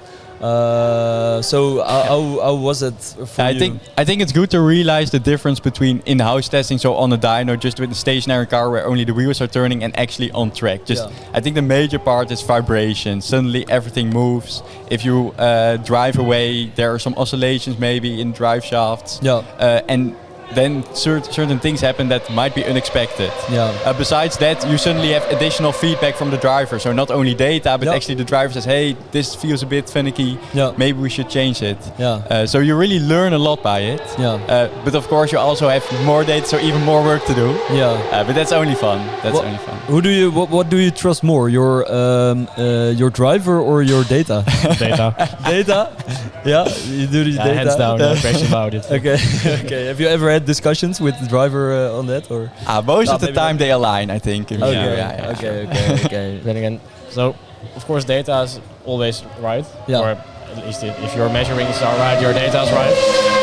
But then again, if your driver thinks something else, he's in the end the one having to drive the car. So even when you follow the data, it might be better to follow the driver sometimes. Even though that might not be ideal. Did you? I can also imagine that sometimes you look at some data, but not all of the data, and maybe your driver says like, "Hey, I also think this," and then you're going to look at the data that's actually has to do with something the driver says, and only then you notice that there is actually something going on. Yeah, for sure. Yeah, definitely. No, that's a really interesting collaboration with the driver then.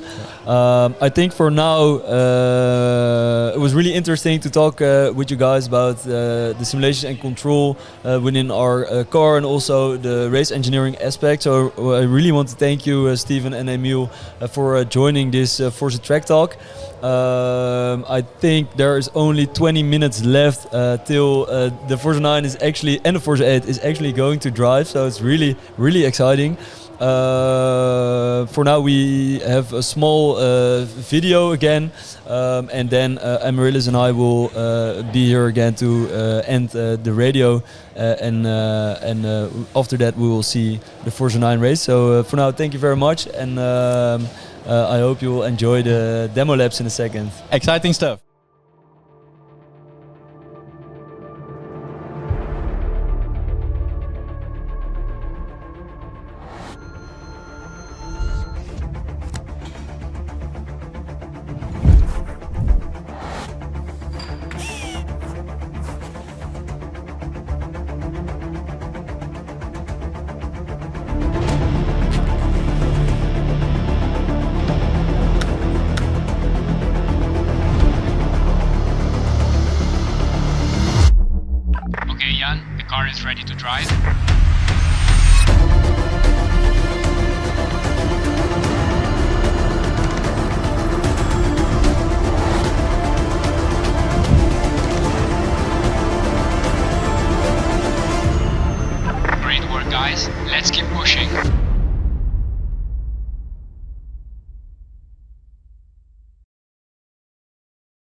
Hello everyone and welcome back to Forze Track Talk again. I'm here again with my co-host Amaryllis. We keep coming back. We keep coming back. You'll see us the whole weekend. At the moment, this was actually our closing session before the race. However, we just got an update that the race is rescheduled and has been delayed for 17 minutes. Yeah, 17 minutes. So it will be around 13:47. Yeah, so that means that will be only in half an hour. However, we do not have a program for this time. So probably what we will do is just for now end the live stream. We'll still display some videos of our team, and then we will see the demo labs here. And after that, we will probably be back with some guests as well. Yeah, I think around 2 o'clock, maybe a little bit later. We'll be back. We'll have also an interview with the driver, so Jan, that just drove the F9, hopefully. Yeah, and maybe even Leo, right? And maybe Leo can join us too, because he's driving in the F8. Yeah. So both drivers hopefully here. Yeah. We'll see how fast they can get out of the car to be here. Yeah. And then lastly, we'll also have Koen and Tommaso here, our race engineer and our project manager. Yeah, to give a small recap about the race and maybe talk about their experiences from the last few days and weeks. And maybe after that, if we're really feeling like it, we will invite some other members of the board who will talk about the past few weeks and maybe have some interesting stories as well. Yeah. I think for now, that's it. Yeah, because also our whole tent is now empty. Everybody has gone to the grandstand to watch. Also, the whole team is there, so I think they're probably missing us too. I'm already getting a call from Julia. She says we need to come now, so unfortunately we have to go. I hope you enjoyed the radio this morning, or the Forze Track Talk. I think everyone that joined the Track Talk really enjoyed being here. Yeah. I don't know about you, Amaryllis, but I really enjoyed this morning too. I enjoyed it too. And I can't wait to start the radio in an hour again. Exactly. But for now, I think this is it. Yeah, we'll see you all in an hour. Thank you for watching.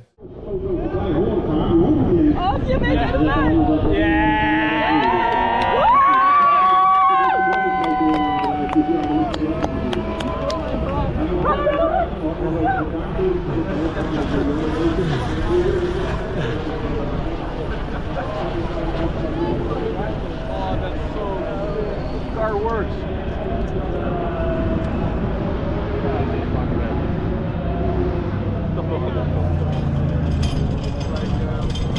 Dit is wel helemaal, hè?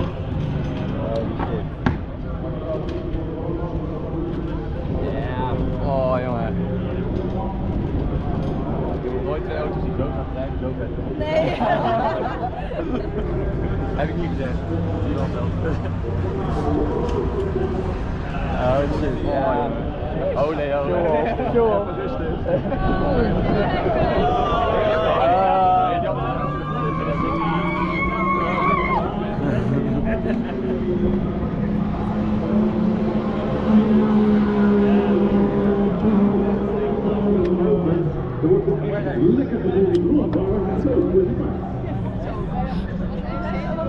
Dus inderdaad kijken, ja, dat is echt de elektrische, dat is voor Volvo Solutions, dat zijn dus niet de Volvo luxe auto's waar het te maken heeft. Het scheelt wel de heavy industries, dat zijn eigenlijk degenen die het project van die VRF-machine begeleiden. Voor Tim Coronado, dikke mensen, vandaag komt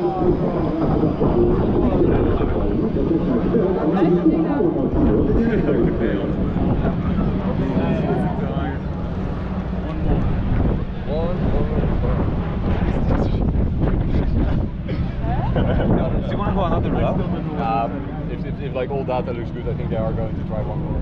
Oh, okay. He's one more. I think it's like, Jan, what's I need? Jan, what's I need? Jan, what's I need? I want to hear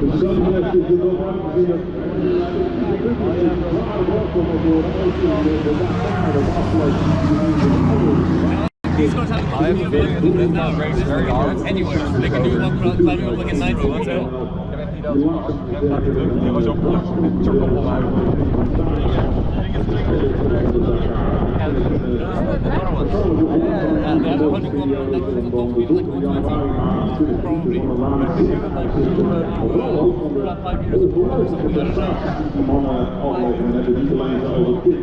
Those things actually do like 100 kilometers an hour on any surface. Track's pretty cool. Was dit hem?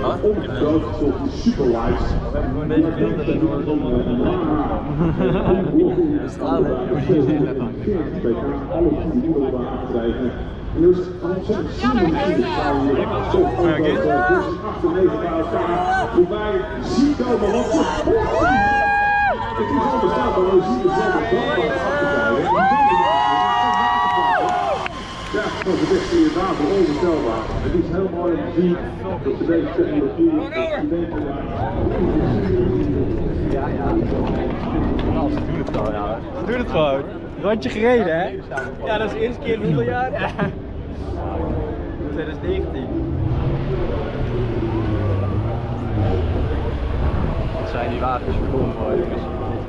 Ja, dat is really cool, guys. I'm proud of you all. Say something. Excited, basically. Say something. I'm really proud of you. Happy you were here. The car is still arriving. It is cornerstone of new age. New age. New era. New era. Sometimes it feels like it's slowing down. Yeah, exactly. Yeah. I don't even think about it anymore. One more lap.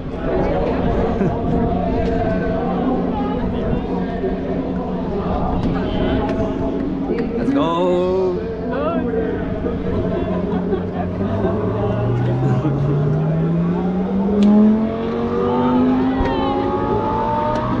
Oh, mijn naam!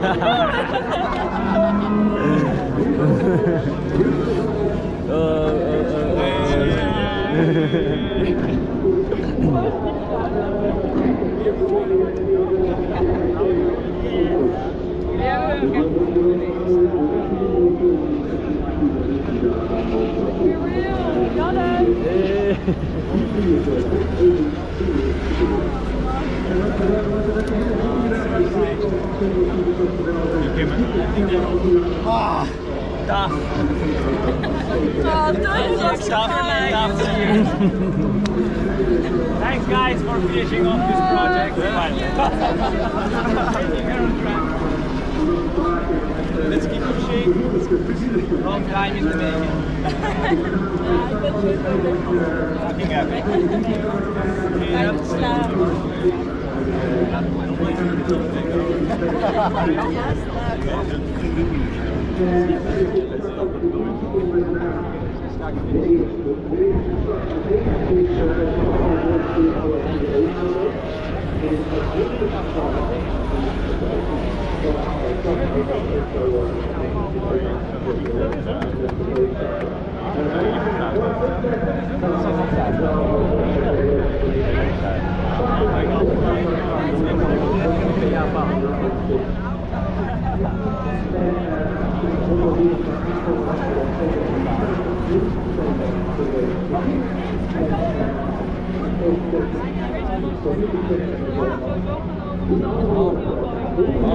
Nou, kom binnen. Duurt steeds wel lang, het circuit is te lang. Ja.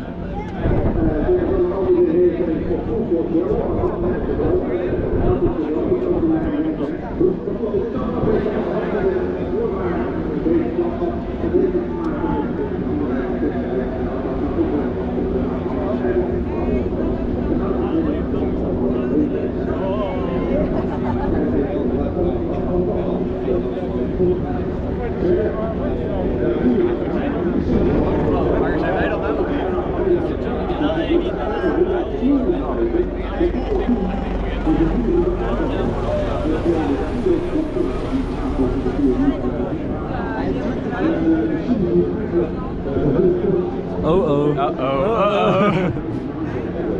Please just tell me that they stopped in the pit and everything is fine.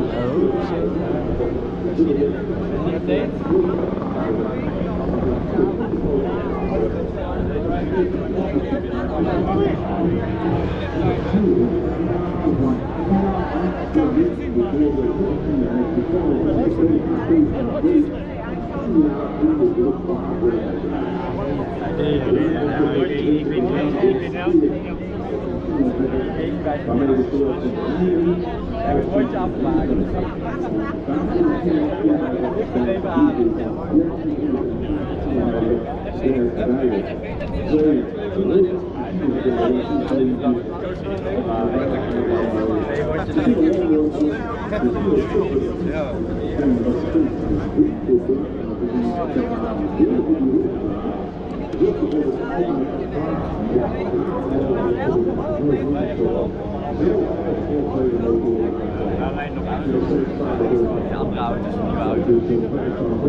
Je kan niet met een updateje geven of niet? Ja, ik weet het niet.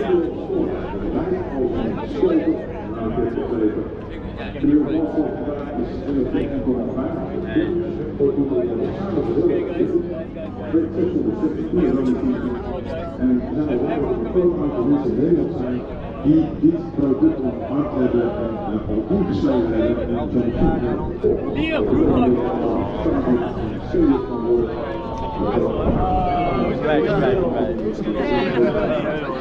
Emma, where is Emma? I feel the need! The need for speed! Where's the champagne?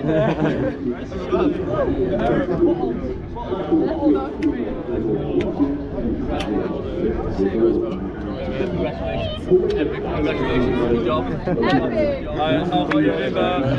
Let's go.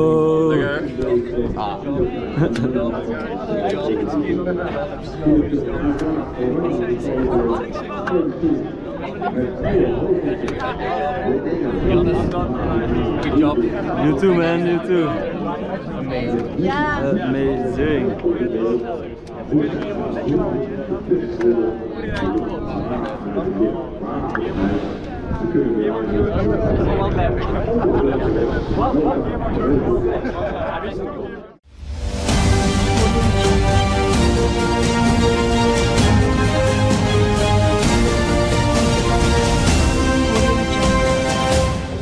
Whoa, whoa, whoa! Hello everyone and welcome back to the Forze Track Talk. It has finally happened. The Forze 9 has driven its first laps on TT Assen during the Jax racing days. How do we feel? Such an amazing experience. Seeing the F9 drive here on track with so many people watching it, so much publicity. It's just one of our dreams come true, I think, as Forze. Yeah, I think it was really amazing. The Forze 8 and the Forze 9 drove the track together. It really looked amazing. How did it feel for you?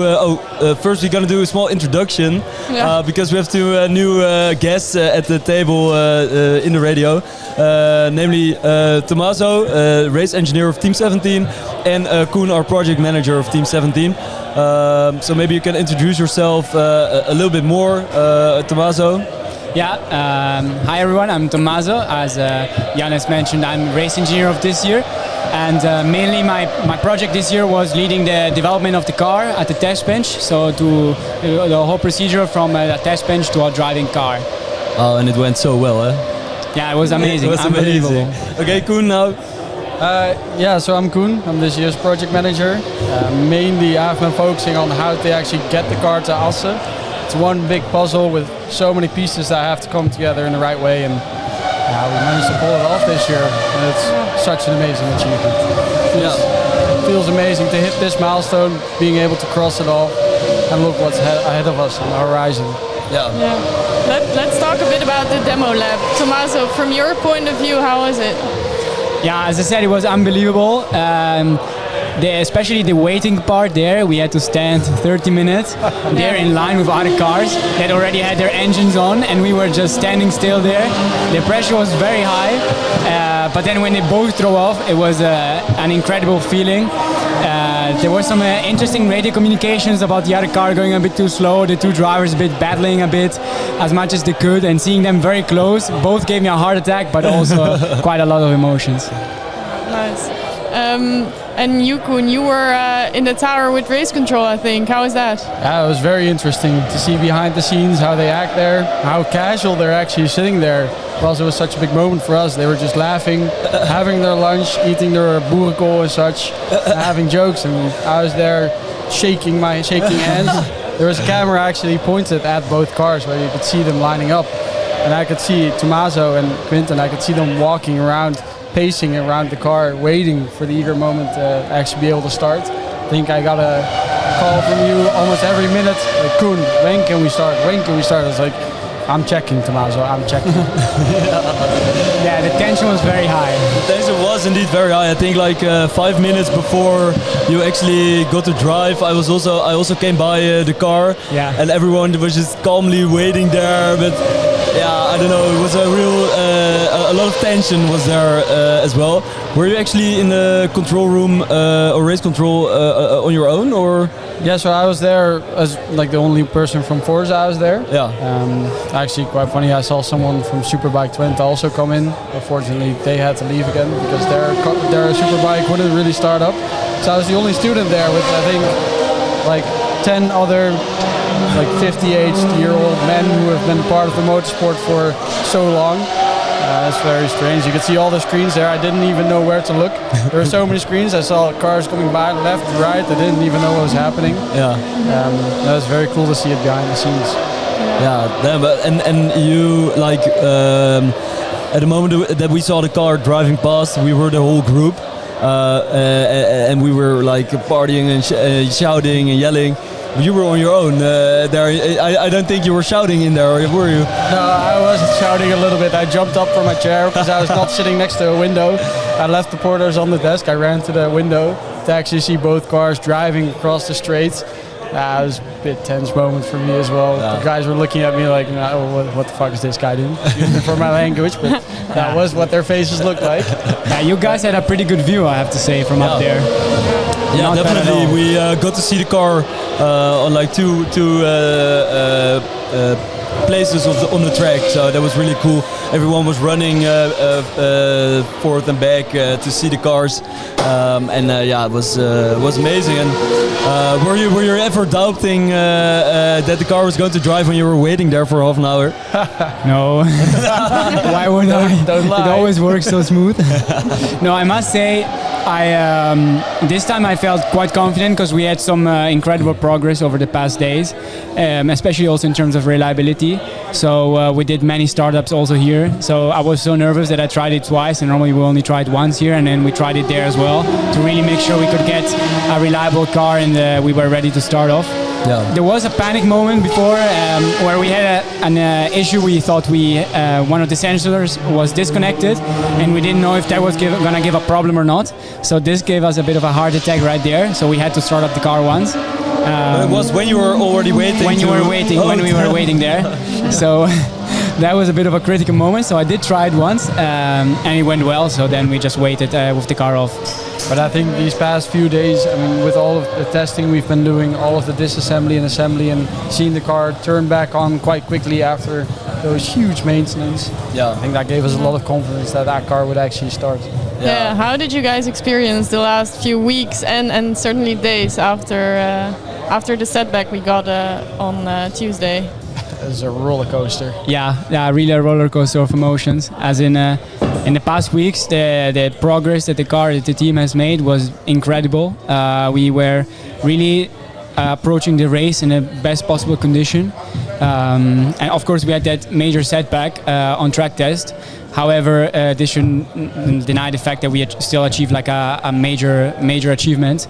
And yeah, indeed, like track tests were very tiring, but really stimulating, and it motivated all the whole team to work even harder to get the car even more reliable and to extract even more power out of the fuel cell. So yeah, they have just been an emotional roller coaster. I think it's beautiful to see how the teams reacted in these past few days, weeks as well. The team has been so flexible.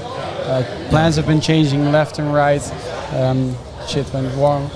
Stuff went very well. And at the last moment, we did have to pivot our entire plan. Yeah. I think everyone was a bit down at that first night and the first morning, but I think it was really beautiful how we came together, sat down, outed all our frustrations, but also how happy we were, how far we've come this year already, and that was even before the car was even back together. Yeah. We didn't even know what had happened yet.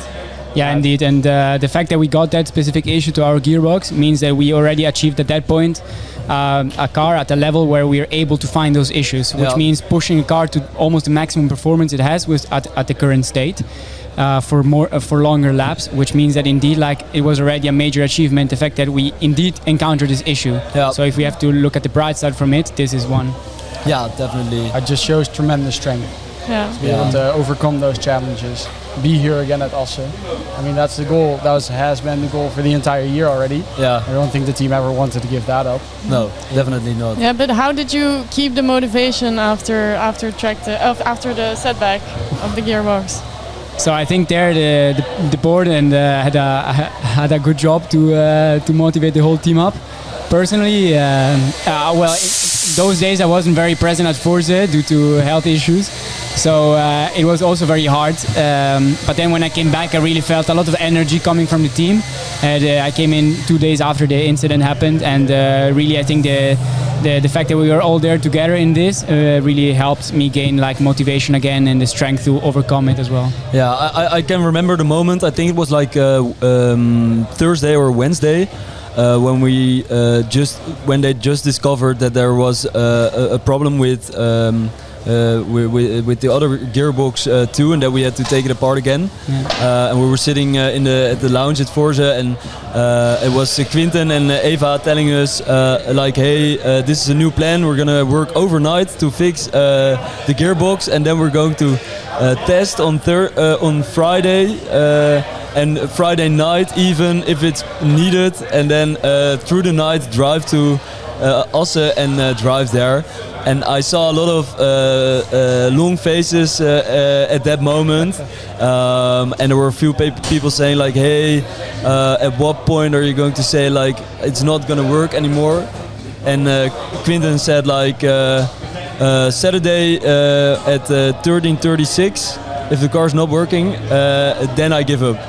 And I thought like, yeah, well, it's only gonna be 40 hours still, and we just have to get the best out of it. And in the end, it worked out. So it was actually very interesting because we had a long talk with our supervisory board as well, and they advised us to set some sort of cutoff date, to not be so naive and say, okay, this is the point at which we're not going to go to Assen. And so Quinten and I sat down, I think, for a whole night and evening outside with the two of us discussing how do you actually set such a cutoff date. Yeah.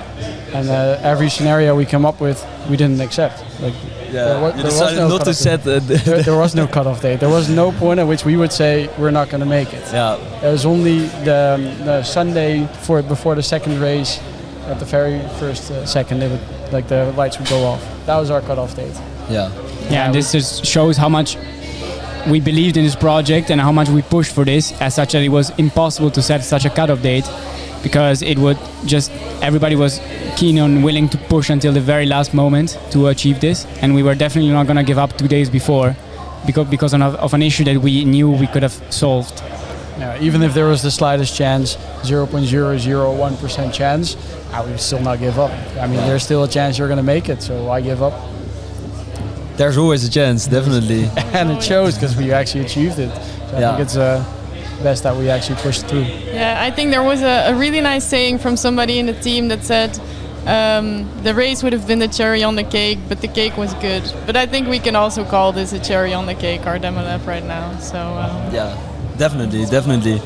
Yeah, it was just an amazing experience, and I think like an historical achievement of Forze in general. I would say that, and in the beginning of the year, we had this moment where we did rollout and we drove on our accumulator for the first time, and that was said to be a historical moment. But I think this was even more historical, right? I think we're very lucky as Team 17 to experience these moments. Yeah. We shouldn't forget all the effort that the previous teams have been putting into it. It's of course a project that's been going on for 3 years now. All the previous teams from Team 13, 14, 15, even 16, and now us. Like, we're allowed to do this due to all the effort, tears, blood and sweat and tears that have been put into it over the past years. And that's why I think it's very beautiful to see all these old timers here today as well. Whether it's in person here at Assen, but also online. I could already see all the responses from all over the world, seeing how proud they are of this, because it's also their project and it's their dream that the cars are driving so reliably. Yeah, definitely. Maybe one more question for Tommaso also, because you're in the position of race engineer and you have to do the communication with the driver. We'll have the drivers on later here at the live stream, but how is Jan as a driver? Yeah. Well, today we couldn't really evaluate him a lot because, demo lab we had some limits. So maybe tomorrow we can push it a bit more. We'll see. But no, he's a really good driver, especially he has a huge system knowledge, and also to develop your car, he's an extremely valuable asset for the team. He has a knowledge indeed of every system of the car. He works on a daily basis with such systems as well, which really helps. He's been in Forze for many years, and indeed has just a lot of experience, which is very valuable, and you can learn a lot from him as well. During the demo lab, I prayed him not to communicate the least possible things to me. Okay. In the previous track test, for example, we were checking the resistance, the IMD around the car, and he was communicating it every 30 seconds. But every time he opened the radio, I was afraid that he was going to communicate an error or something. So today I just really begged him not to say anything unless something really important, and to just drive and enjoy it. Yeah. Okay. And he did, so that was amazing. That worked out, that's nice. Did he say anything at all? Yeah, he told me that Leo, the other car, should have been driving faster. Oh, faster? Yeah, he was really? stuck behind the other car. Oh. And that at some point we took the wrong exit to the track, so we took the shorter lap instead of the longer. Not the other way around, sorry. But that is also why in the briefing it wasn't discussed, so we also didn't know at that time. Okay. Jan just guessed, and Leo was gonna go the other way around, so Jan just followed him. But other than that, there was not really a lot of communication. He just came back, and then we drove with him back to the pits, which was also amazing. Yeah. Yeah, sick. That was a very confusing moment in race control as well, when the cars actually drove through or around the cones, which somehow indicated that you should go to the right. I got some very strange faces from the people sitting there, like, where are they going? I was like, I don't even know where they are.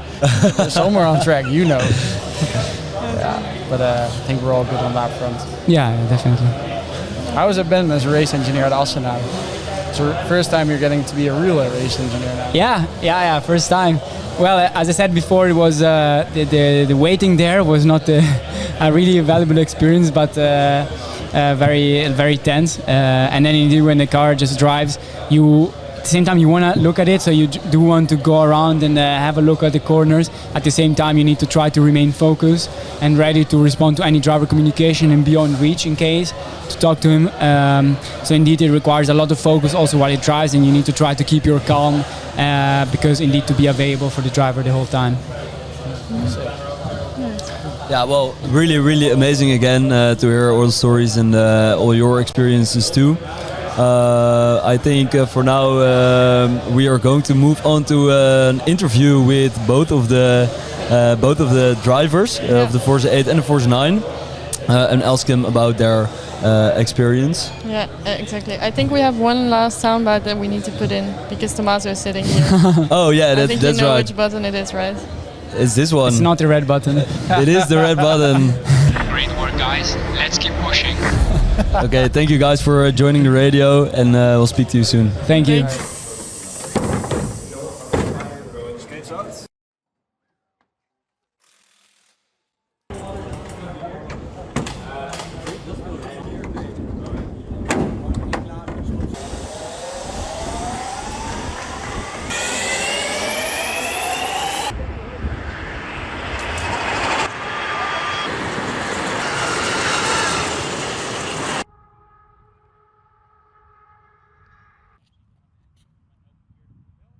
Check.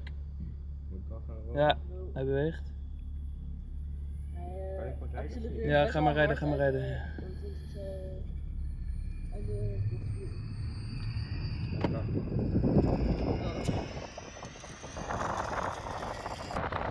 Yes.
Is that it?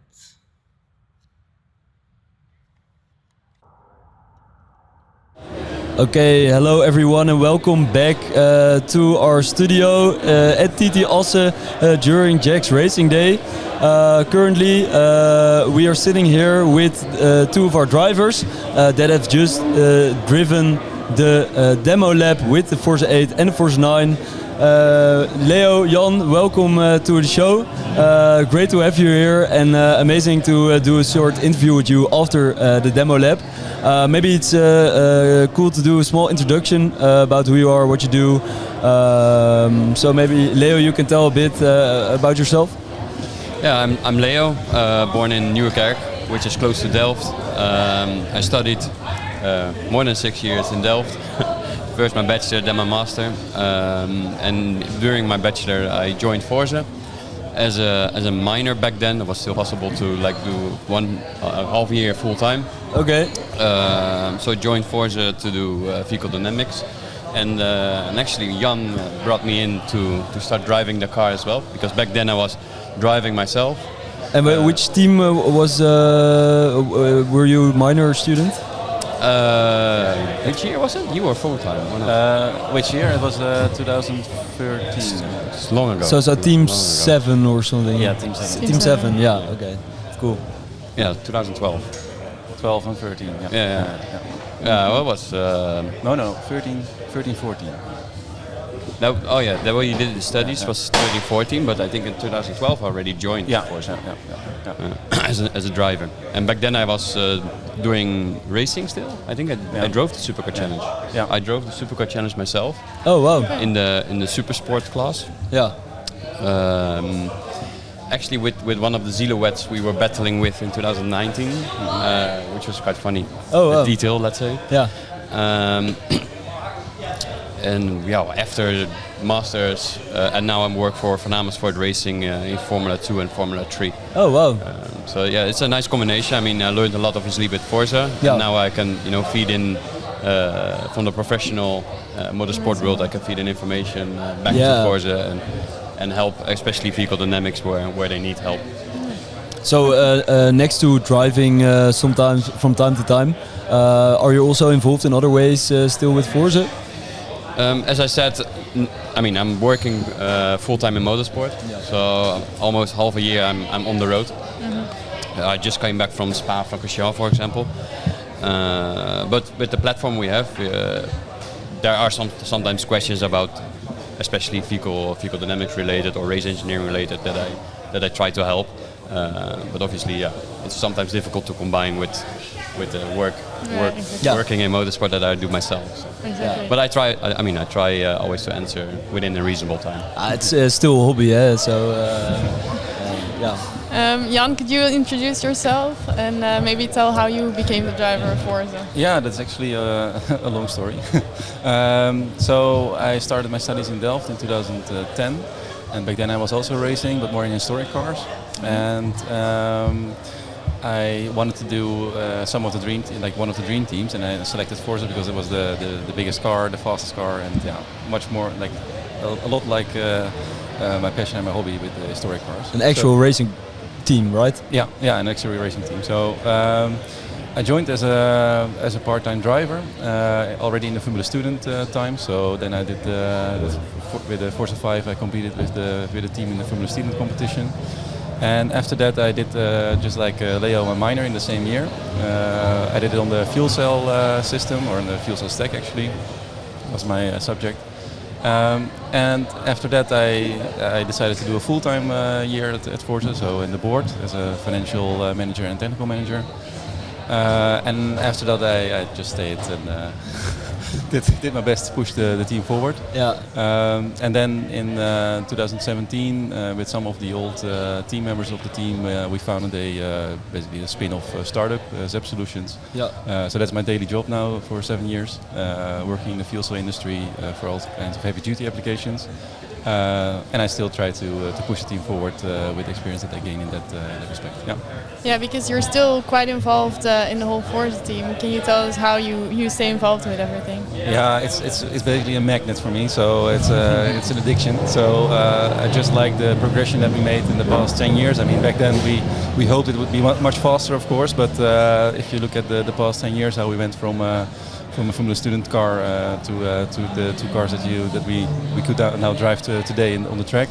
It's incredible, and I'm sure that in the future we'll even go further. So I'm still also part of the supervisory board now for the past 2 or 3 years, which I also very much enjoy, and really like to stay involved and to push everybody forward.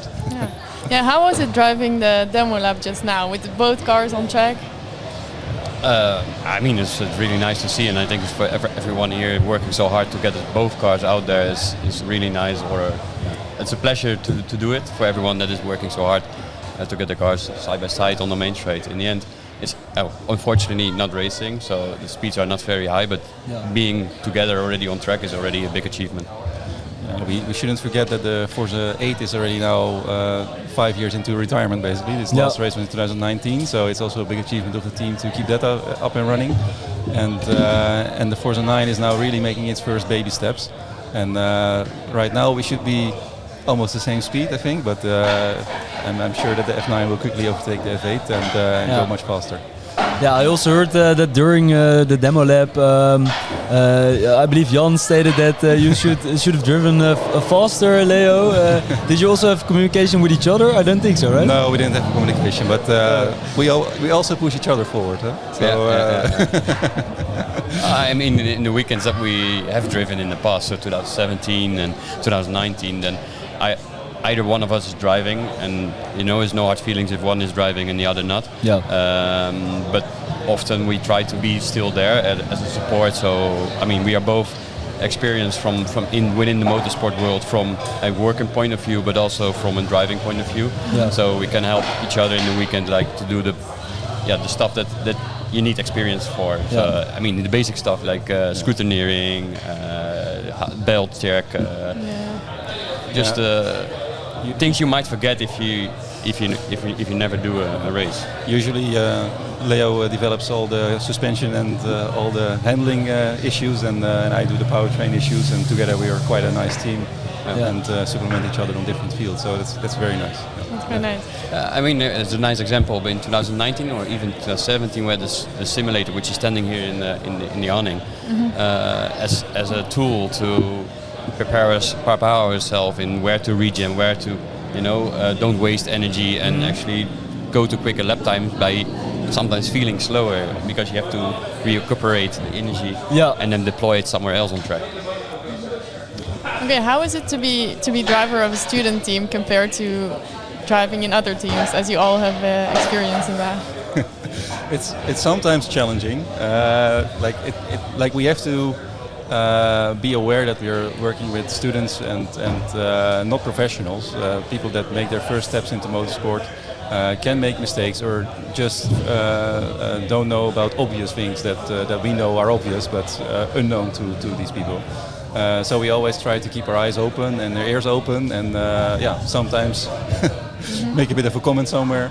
But in the end, what really motivates me is always in this team is that everybody is doing it because they want to develop themselves, but also the team. Everybody's really doing it for the team and pushing themselves, making long hours, working very hard, and nobody earns a euro in this team. Of course, everybody does it in their from their free will and in their free time, and that's a very inspiring environment with bright minds and a lot of enthusiasm.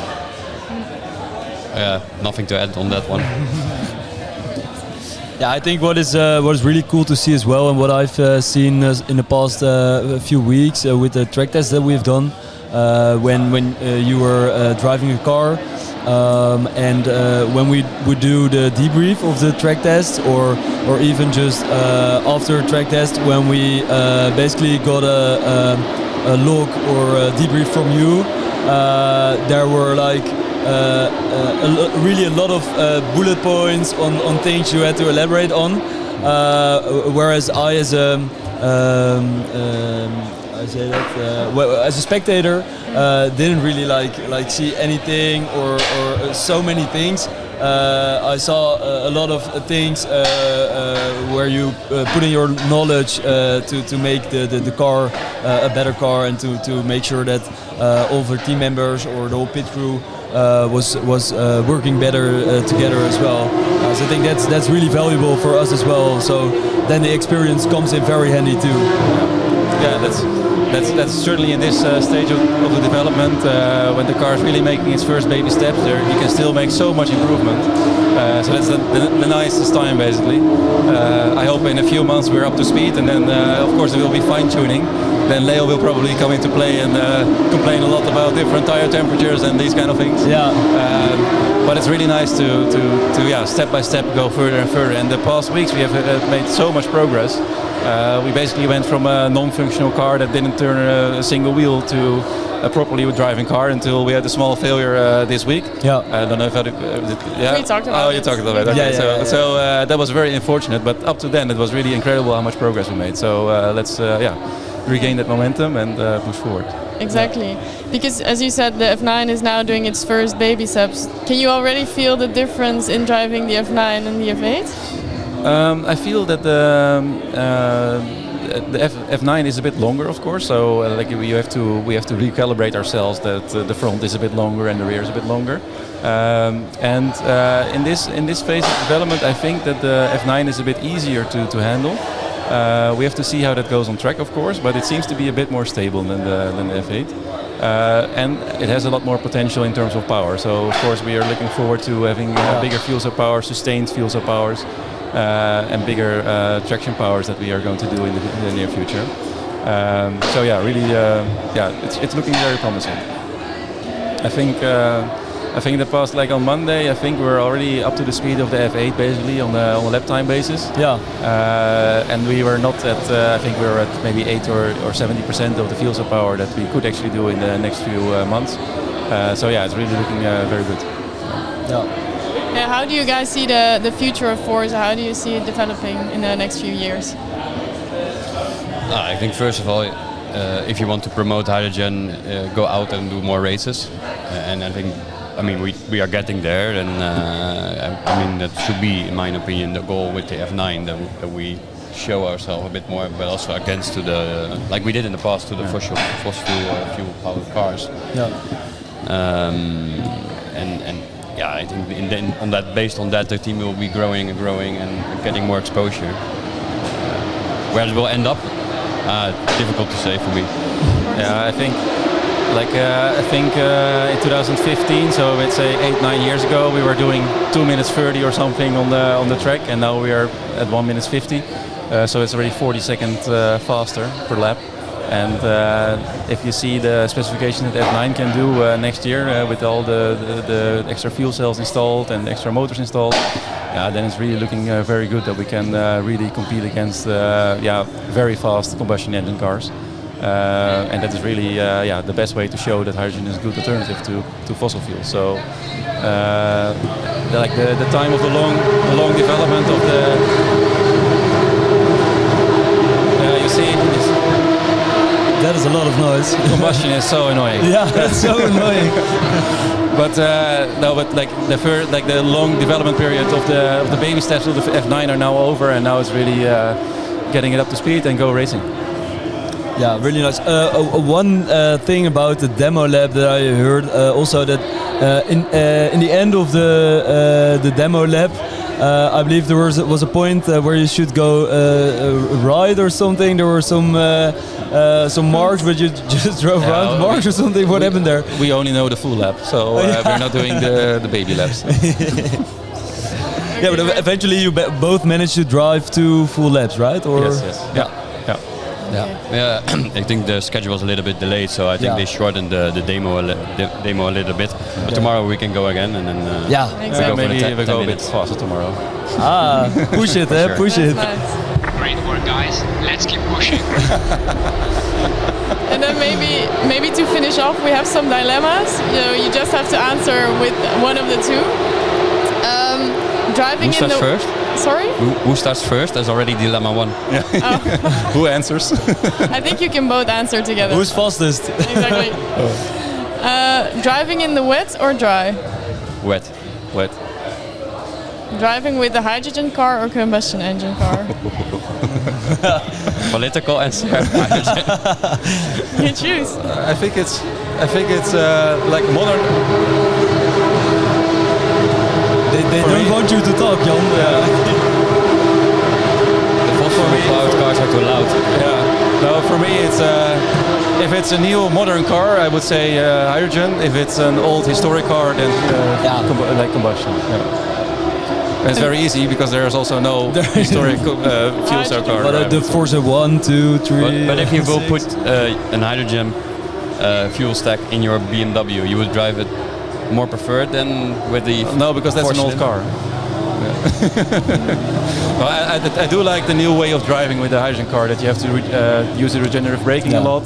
You're not using the mechanical brakes, and actually if you get used to that, you also, if you're driving a combustion car, you actually, every time you push the brakes, you feel like, oh, I'm wasting energy, I'm heating up the mechanical brakes, I'm just destroying energy basically. And that's something that I noticed, that after driving the hydrogen cars, that like every time I press the brake in a combustion car, I'm like, oh, yeah, that's a lot of energy wasted. On that note, actually, you cannot really compare it. Racing with a fossil fuel powered car, I mean, you're pushing the braking zones and you drive up to the limit of the tire. Where with the package we have here with Forza, you actually on different points on the track, you are on a different limit. Especially with the F8, for example, you regenerate energy on the rear axle, so it's like pulling a handbrake. Obviously, not literally, but it can feel like that, and therefore you drive completely different into a corner. The car is set up differently to a fossil-powered car in terms of dynamics, and as I already earlier said, also to deploy your energy at the right points or regenerate at the right corner. To make yourself faster can feel really counterintuitive compared to what we were used to do with a fossil fuel powered car. In some ways it's much more complicated, because with the combustion car you just know I'm going full throttle on the straight, and then I brake as late as possible, and then I go through the corner as fast as possible, and that's my lap. But with the hydrogen car you can optimize so many things in the powertrain and in the power deployment. That's like really exciting. Yeah, because just before we were talking to some simulation and control engineers of ours in the live stream, and they also said like, hey, there's much more to control within a fuel cell electric racing car than within a combustion engine car. Do you think that it's a burden, or that it makes for more potential than a combustion engine car, because there's much more maybe potential to gain? Or yeah, of course. I mean, in the end, if you're going to optimize, if we have four-wheel drive in the end, and you have four-wheel torque factoring, And of course, you're playing a different ball game than a combustion engine car, which just has maybe an active differential, but certainly not on four wheels, and certainly not electronically controlled. So it's that's very exciting. With the controls, the availability the controls or the design of the F9, you can ultimately achieve that you are extracting the maximum grip of each tire at any time. Obviously, if you drive straight, then you drive straight. But I mean, in the corner, so under braking, under mid corner, and going on power combined on exit. You will be able to extract the grip from each tire to the maximum, where a combustion engine powered car is only limited on the left rear on exit, for example, in a right-hander, or on the front left when you go in a right-hander, and the braking, where we can control that with our systems, such that it's quicker through the corner, not only because it's low in weight or the weight is low and the center of gravity is low, no, also because we extract from each tire the maximum grip. I think to wrap it up, just some last dilemmas. Assen or Zandvoort? Zandvoort. For this car, certainly Zandvoort. For each car. Being a driver or an engineer? Driver. I like the combination, the engineer behind the wheel. I mean, I'm a race engineer myself, so it's a difficult. Okay. My job is being the race engineer, but I'd rather drive myself. And day or night testing? Depends. Depends where. Okay. If you really have to choose one? I mean, if you have night driving, like in 24 hours night, I rather do the night shift. But on an airfield, I rather do the day shift. I mean, there are too many rabbits around. Too unfortunate that we can only drive when the sunset has been. If you would drive on Zandvoort in the night, I'd rather do it at midnight than on the days. It's always faster in the night as well. So air is cooler and the track is better. So. Well, it's. I mean, when I did rally, I also prefer to drive in the night, just because you're like in a tunnel, and you only focus on the thing that you're doing, and you're not distracted by anything anymore. Well, when it's day, you still see little things, you know. Even though it's not conscious, you're still busy with stuff that might influence your pace or that sort of thing.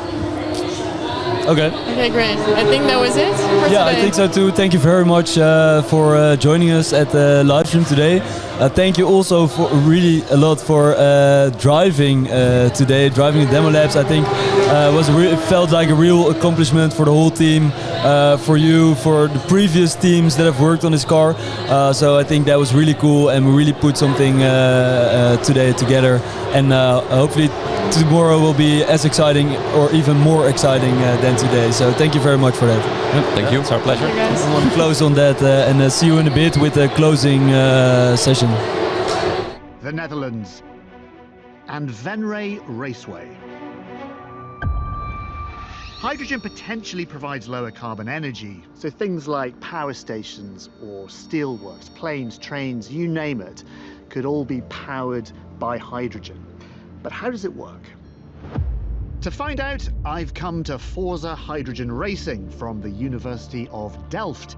They're testing a race car powered by a hydrogen fuel cell, and I've been allowed to drive it. Fuel cell on in 3, 2, 1.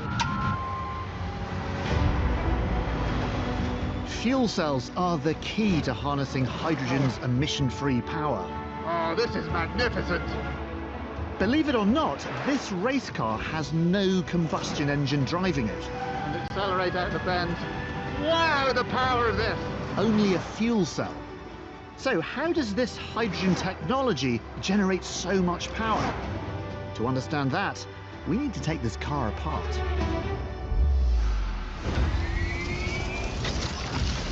Sitting next to me is a 100-litre hydrogen tank, and behind my head, a 50-litre tank. These feed the key to unlocking hydrogen's power potential, the fuel cell.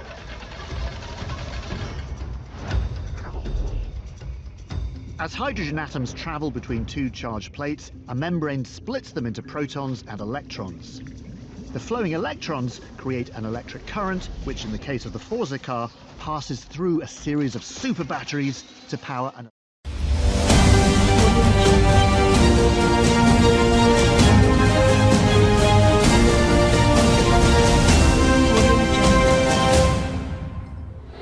Hello everyone and welcome back to the studio from our hospitality tent at the TT Asse during Jack's Racing Day.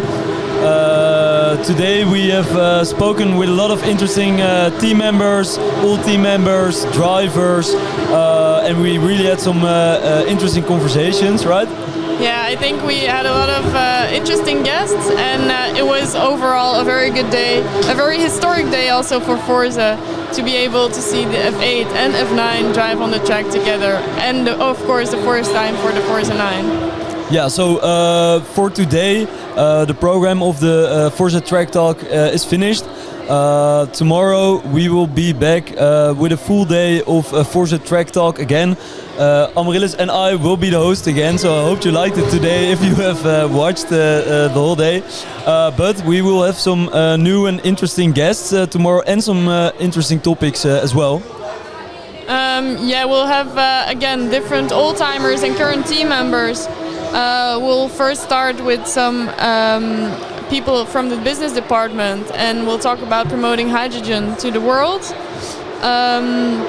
We will also talk about how Forza developed throughout the years, and especially the past years in which Forza grew as a team, and where the professionality of Forza grew as well, and the whole team structure really was professionalized as well.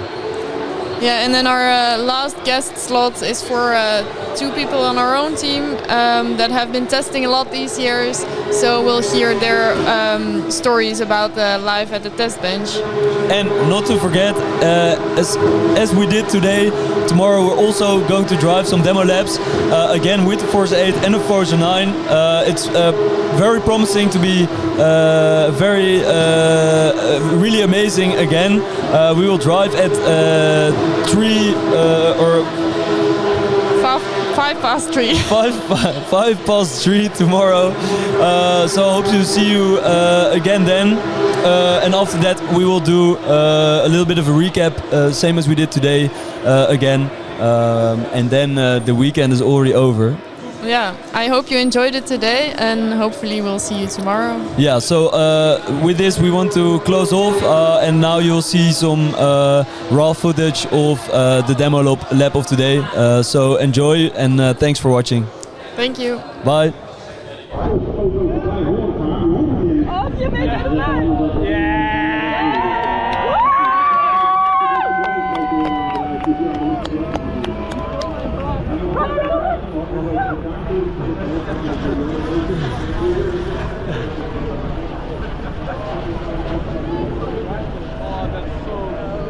Car works.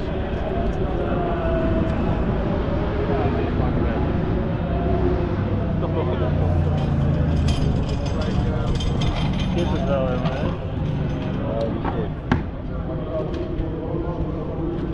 Ja, oh jongen. Ik heb nog nooit twee auto's die zo gaan rijden, zo vet. Nee. Heb ik niet gezegd. Die was wel. Oh shit. Ja. Oh nee, oh. Joh.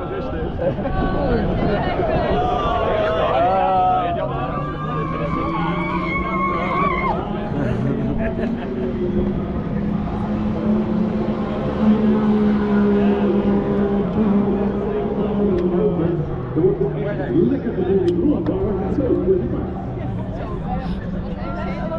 We zullen daar kijken. Ja, de elektrische, dat is voor Volvo Solutions, dat zijn dus niet de Volvo luxe auto's waar het te maken heeft.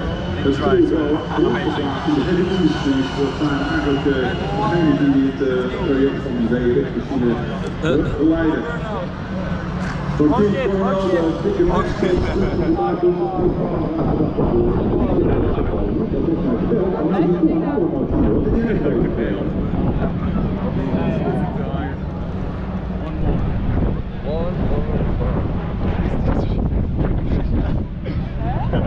Do you want to go another route? If like all data looks good, I think they are going to try one more. Oh, okay. He's one more. I think Jan, what's I need? Jan, what's I need? Jan, what's I need? I want to hear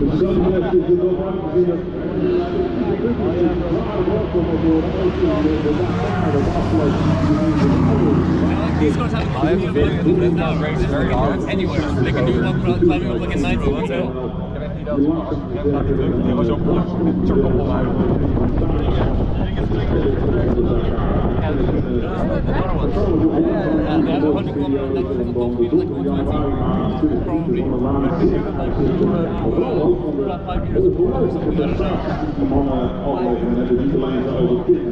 Those things actually do like 100 kilometers an hour on pacers. The track's pretty long. Was dit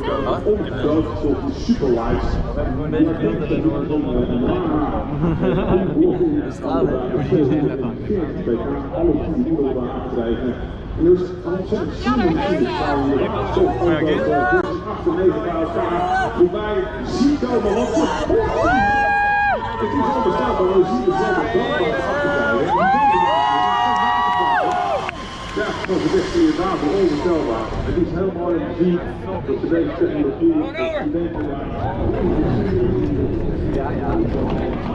Ze doen het gewoon, ja. Ze doen het gewoon.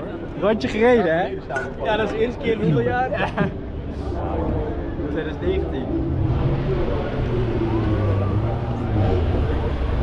Wat zijn die wagens verkomen voor jongens? Ja, dat is really cool, guys. I'm proud of you all. Say something. Said it is in any article. Say something. I'm really proud of you. The car is still driving. It is cornerstone of new age. New age. New era. New era. Sometimes it looks like it's slowing down. Yeah, exactly. Yeah. I don't even think about it anymore. One more lap.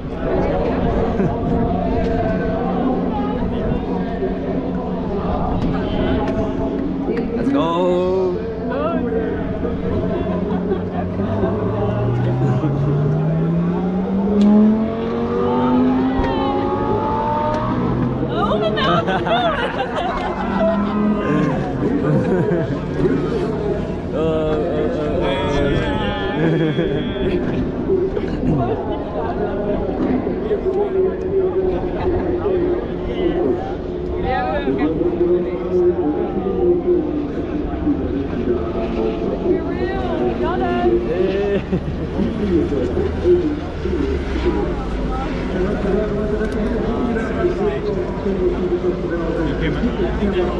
Ah, tough.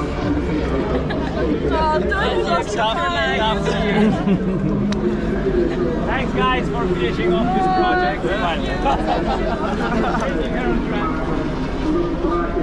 Let's keep pushing. Long time in the making. Fucking epic.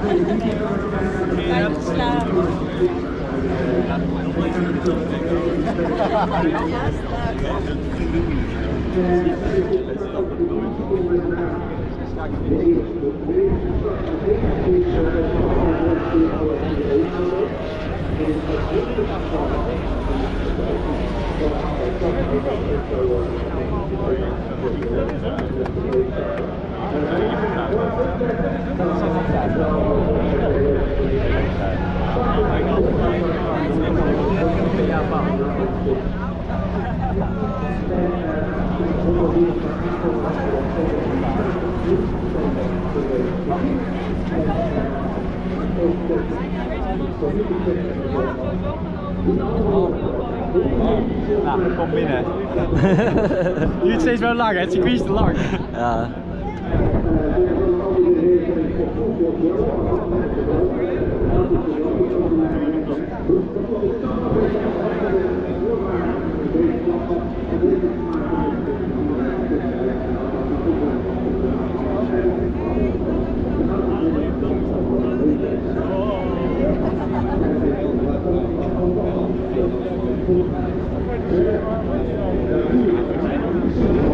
Waar zijn wij dan ook?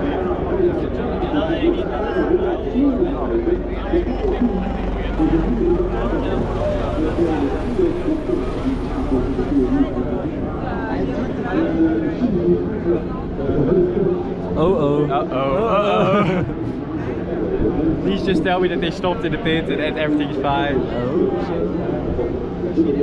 Any update?